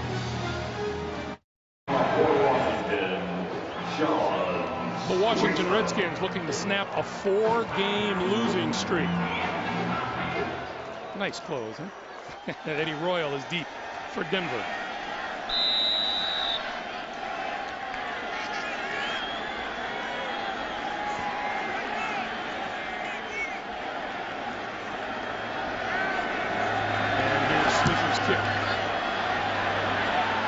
This one is going out of bounds. He did it again. Out of bounds. That is going to the ball be placed on the 40-yard line. Broncos up at their Timeout. own 40-yard line. Pretty good field position for Chris Sims and the Denver offense. 10:40 to play here in the fourth quarter, tie game. Chris Sims in the offense from their own 40-yard line. This is no Sean Moreno for about 3. While we have a moment. Tomorrow, accidents happen, but in Miami, nothing is ever what it seems. LA Lakers, Pau Gasol. Yes, it's in the new CSI Miami tomorrow. Only CBS. And we have a player down on the field as you take a look at Sean Sweezum, who has kicked 2 out of bounds today, and Albert Hainsworth is down on the field.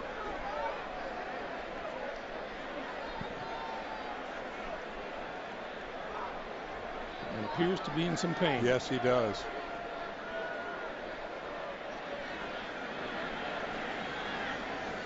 Let's go back and see if we can see what happened to Albert on the play. Albert's in a great deal of pain. There he is, number 92.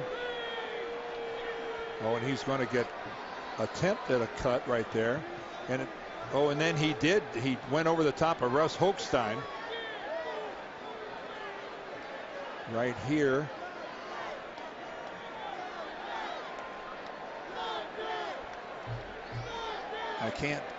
I can't see anything there, but Albert is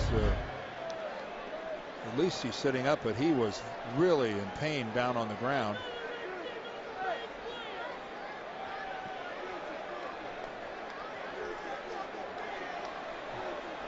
Jim Zorn did tell us that in the past Albert has hobbled off the field looking like he wasn't going to return, and then once he got to the sideline decided he was. Well, you know, sometimes that's fatigue, but here is a guy that is not very interested in putting much of any weight on that left leg. I'll never cease to be amazed by the players of today. They don't even wear thigh pads anymore. Albert doesn't even appear to be wearing knee pads. He makes his way to the side. Kedrick Golston replaces him. Meanwhile, the Denver passing game, which totaled 193 yards in the first half, has managed -1 here in the second half. 2nd and 7.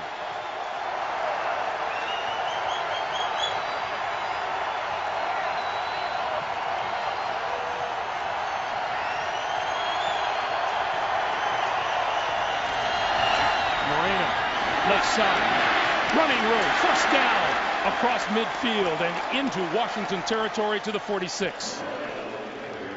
Oh, well done by Denver offensively. This whole line pulls and works down the line of scrimmage. Russ Hochstein, number 71, the left guard, he makes the key block. Jabbar Gaffney out in front.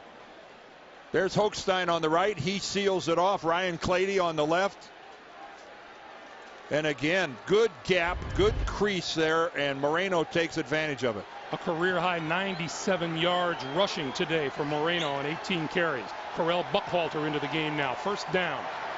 Sims going to throw with time and launches it deep for Brandon Marshall to the end zone. Intercepted in the end zone by D'Angelo Hall. Hall is going to run it back. 20. Laterals to LeRon Landry. And he makes his way out to the 40-yard line. Well, Chris Sims hasn't played any meaningful football since September of 2006, and unfortunately it showed up right there. The interception of the Chris Sims pass is the second Denver turnover of the day, and the Redskins are set up now at their own 40-yard line. Tie game, just under 9 minutes to play.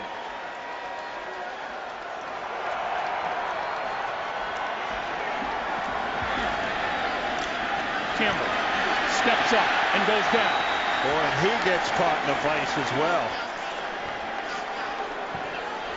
Well, let's go back and take one more look. Play action fake by Chris Sims. He's got all the time in the world to set up. He just throws it way to the middle of the field, and there's no way Brandon Marshall can make an adjustment to it because LaRon Landry is between he and the football. Right here, I don't get it. What is D'Angelo Hall thinking? And look what he gets for making that lateral. He gets KO'd. Second and 12. Here's Betts. Betts running room across the 45 out to about the 47 or 48 yard line. Well, what's working against Denver right now is the statistical battle of turnovers. They have turned it over twice. Washington hasn't turned it over at all. And when you have a 2 turnover differential in a game, your chances of winning that game are like between 80 and 90%. 3rd and 2.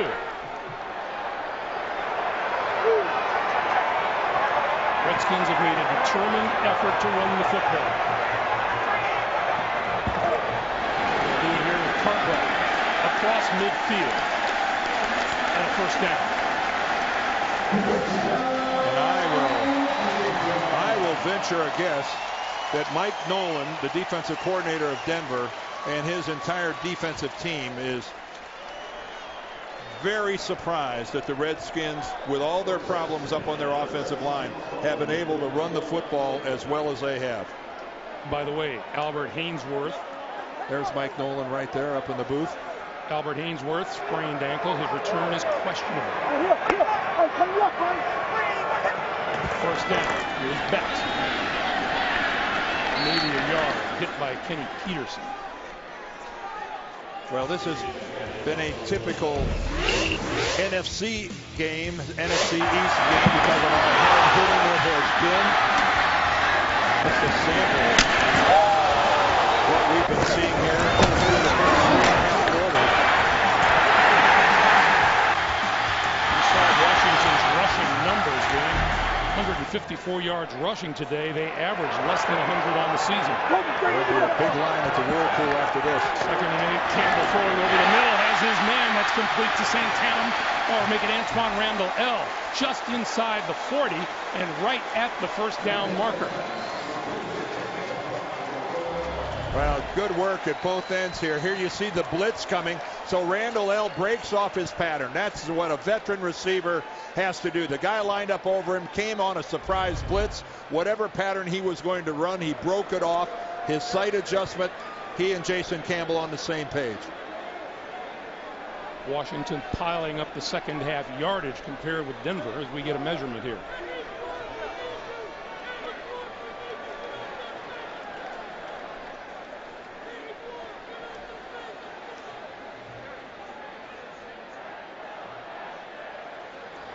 That's first down.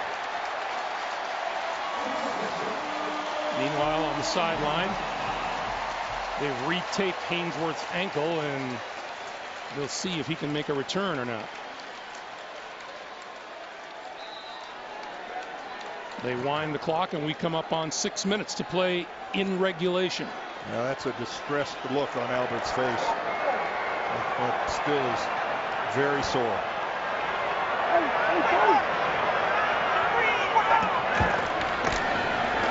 Cartwright spinning to about the 36.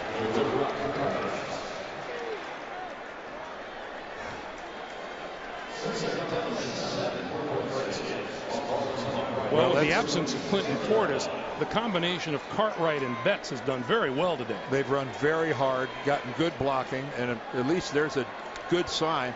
Ooh, he kind of winced right there, but at least Albert is up on his feet trying to get a feel for whether or not he'll be able to go back out when the Redskins are on defense.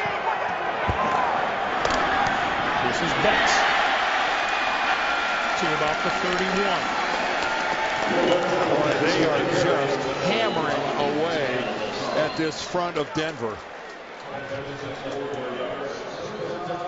And again, this is Liddell Betts really showed something last week. Of course, he's no kid, you know, he's been around for a while. He's been in this league for 8 years. This third-ranked defense of the Denver Broncos gives up less than 100 yards rushing a game. Betts has gone over 100 today. And we get a whistle and a timeout called by Denver. First timeout taken by either team here in the second half. It stops the clock with 4:37 to play in the fourth. Once again, some terrific photographs taken by our Andy Lapuznik, setting the background here in Washington, D.C. 3rd and 3 for Campbell and the Redskins. Sellers in motion, the pass to the far side. That's complete to Devin Thomas. Thomas first down and more. 15, 10, still on his feet to about the 5.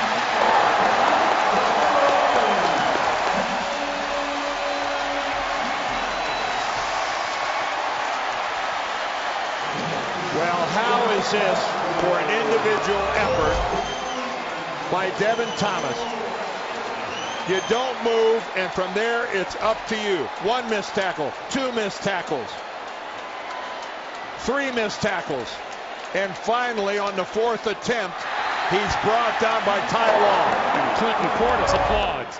1st and goal now for the Redskins at the 5. Betts squeezes through to about the 3.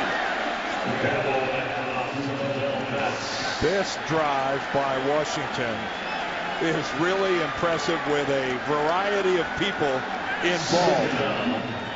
Cartwright and Betts with the hard running. We just saw Devin Thomas with hard running after a simple catch. And taking some valuable time off the clock in the process. 5.5 minutes and counting. And missed tackles start to show up late in the game when you're starting to get worn down. And again, I think this Denver defense has been taking a lot of punches from the Redskins offensively today, and it's starting to show. Betts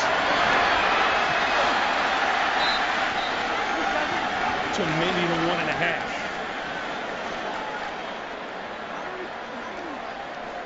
The Redskins have not lost 5 straight games since they opened the 0-1 season with 5 straight losses. And Denver's going to take another timeout. I think the last one they took, I think Josh McDaniels took it to give his guys a breather, seeing if they could gather themselves. Here, now they're just trying to keep some time on the clock. Absolutely. Now he's already thinking ahead to what happens if they kick a field goal or score a touchdown. Last 4 times out, Washington has lost to Carolina, Kansas City, Philadelphia, and Atlanta. Well, they have Dallas on the calendar next. You saw that last graphic we just put up, that this having the other team keep the ball in the second half is nothing new to Denver.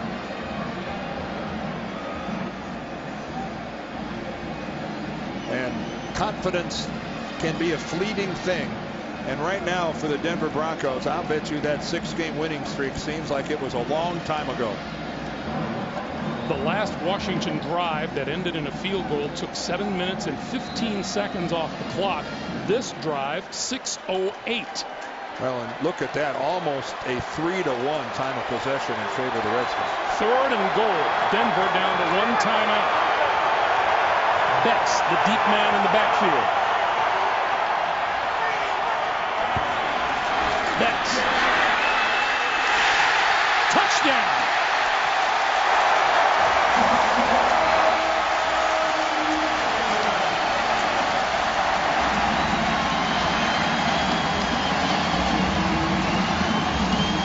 For the first time today, the Washington Redskins lead.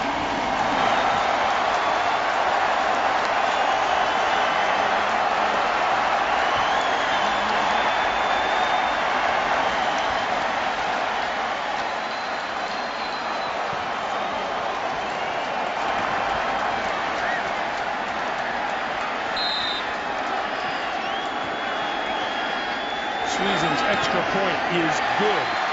2:44 remaining. The Redskins, with a season-high 24 points, have a 24-17 lead. And again, working the left side, Levi Jones gets in there, and they just blow a couple of the Broncos back into the end zone. The penetration, it's a little bit behind. Give Kenny Peterson credit. He worked his way upfield, but he needed some help. And just good, tough running by Ladell Betts. Man, what a game he has played. Ladell Betts, 23 carries, 105 yards, and the go-ahead touchdown. And now it's going to be on Chris Sims and this Denver offense. Orton's had all the reps. He's had all the practice time. And Chris Sims, without much in the way of preparation, is being asked to take his team down for a touchdown just to tie this game. Chris Sims has played here in Washington before. Right. And in the postseason, too, Dan. But those game-winning drives occurred more than 3 years ago.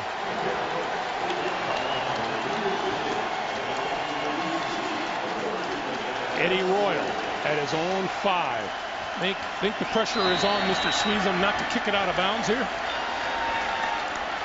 If Sweezum kicks this ball out of bounds, I would just keep going right up the tunnel.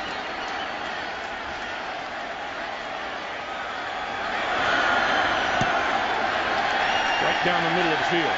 He gets a cheer from the crowd. Eddie Royal going to run it out. 20, 25. Out to about the 26 or the 27-yard line and onto the field comes the 7-year veteran out of Texas, Chris Sims. Kyle Orton started this game at quarterback, but toward the end of the first half, on this play, watch his ankle. He gets both his right leg and his left ankle caught very awkwardly. And Kyle Orton, it looked initially like he might start the second half, but he did not. Sims has played every snap here in the second half. Denver with 1 timeout and 2:36 on the clock. From the shotgun. Incomplete over the middle. Daniel Graham, the intended receiver. And Sims got hit, and he went down really awkwardly.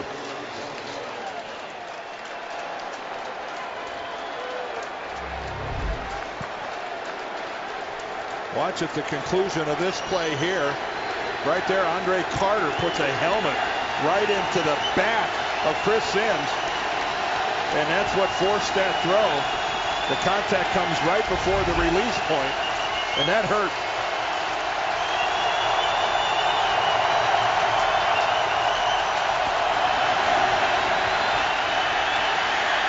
Sims got rid of it, in and out of the hands of Moreno. It'll be 3rd and 10. And I can tell you one thing, Greg.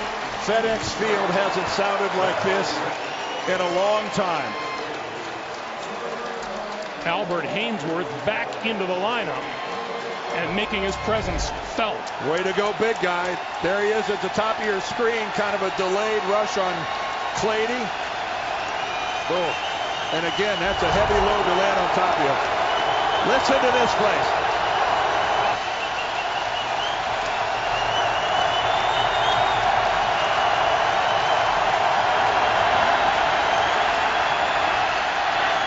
Sims throwing, tipped incomplete. 4th down.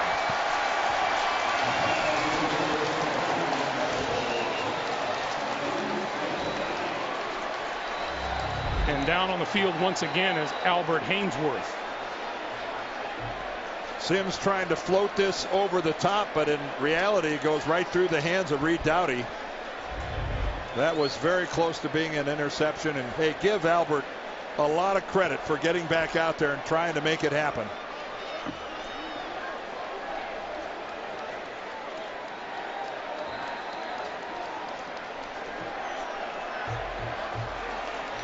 And for the 2nd time today, Albert Hainsworth going to limp off the field.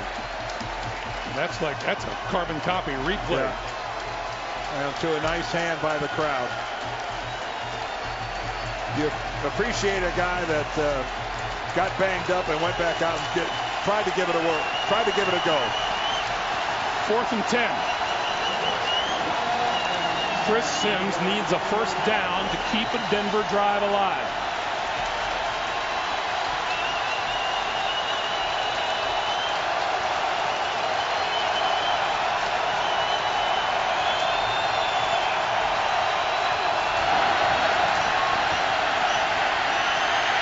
Far side of the field, overthrew his intended receiver, Brandon Marshall.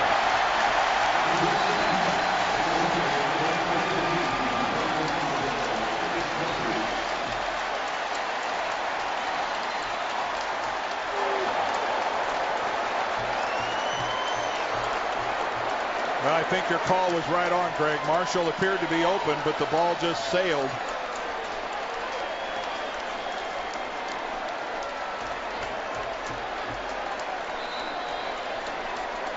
Over their last 3 games, the Denver Broncos have been outscored in the second half by 41 points. They have been shut out here in Washington in the second half. Betts. And Denver will use its last timeout to stop the clock at 2:08. Well, just a reminder, coming up, the Subway postgame show. Join James Brown, Dan, Shannon, Boomer, Coach Cowher. They'll have all the latest FL scores and highlights coming up on the Subway postgame show. Well, Washington is already in field goal range to make it a 2-score game. With the clock stopping at the 2-minute warning, if for some reason they don't make that field goal or whatever, there is a chance that Denver will get the ball back. What did Santana Moss tell us yesterday? He said, since I've been here in Washington, we've played hit you in the mouth kind of football, and we need to get back to that. Well, that's what this was today. Betts. And with that, we'll get to the 2-minute warning. 2 minutes to play here at FedEx Field. Washington with the ball and a 7-point lead. Josh McDaniel looking at his 4th quarter woes. Denver is out of timeouts. Washington ball at the Denver 26.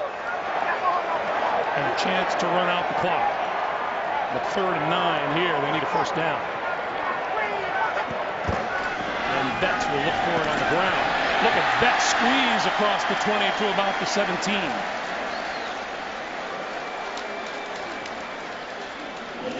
That is just short of a first down.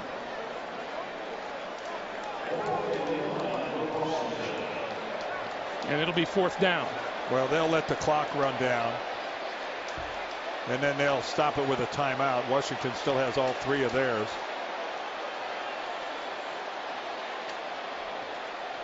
Josh McDaniels can't do anything. That's Sean Sweezum, the field goal kicker.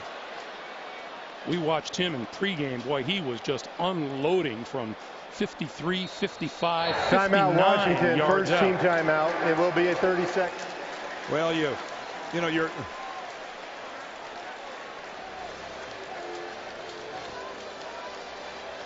Well, next Sunday, the NFL on CBS features doubleheader action. Dan and I will be in Baltimore as the Ravens host the Indianapolis Colts, and then take a look down there in one of our doubleheader games, San Diego at Denver. And you know, the Chargers are saying, hello Denver, welcome back to the pack. A lot of good football next week.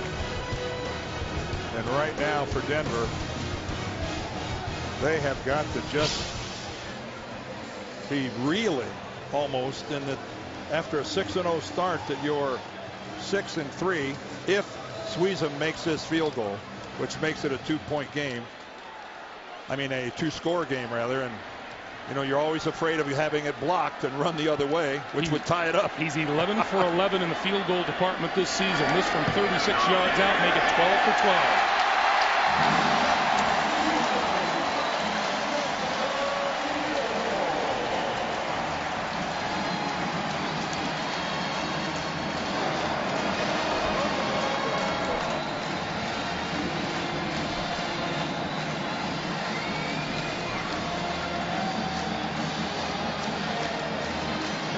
lot has to be going through Josh McDaniel's mind on this flight back to Denver this evening.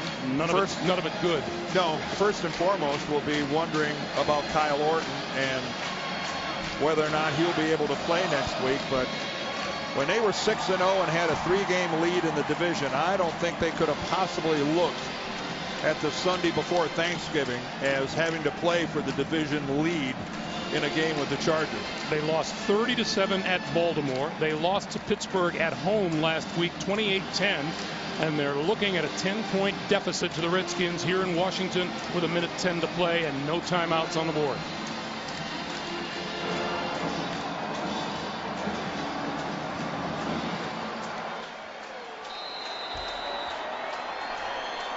Well, here's where Eddie Royal could change things in a hurry. And he has been there and done that. Susan scoots this one along the ground, and Royal will pick this one up at about the 16, fumble it, pick it up again, 25, and he buried it to 26.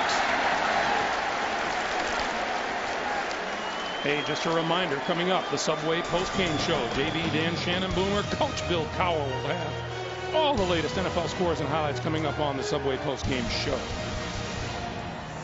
Well, this is that time of the year you just can't get those other scores fast enough. It's all starting to get a little more nerve-wracking as we move towards Thanksgiving. Denver out of timeouts.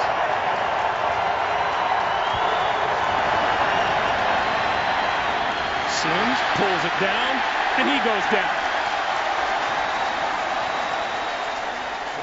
Andre Carter and Jeremy Jarman.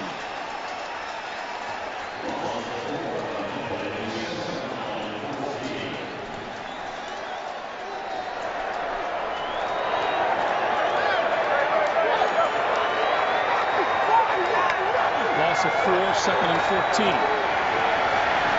Out of the backfield. Moreno looking for the sideline and made it.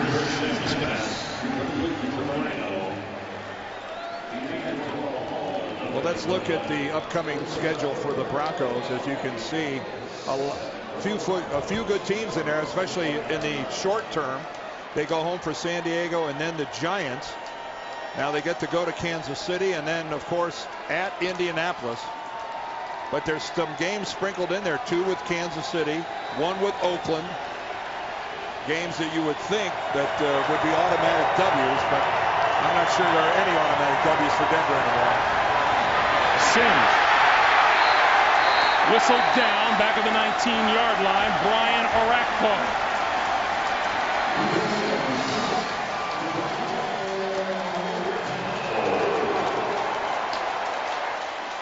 Chris Sims just has nowhere to go with the football. And then constant pressure. Going to throw this one up the seam, and that's incomplete. And time expires here at FedEx Field. Well, congratulations to Jim Zorn and the Redskins. A well-earned victory. Our final score, Washington 27, Denver 17. For Dan Deerdorf and the rest of our CBS Sports crew, Greg Gumbel saying so long from Landover. Coming up next, the Subway postgame show will take you to New York for scores and highlights right after this.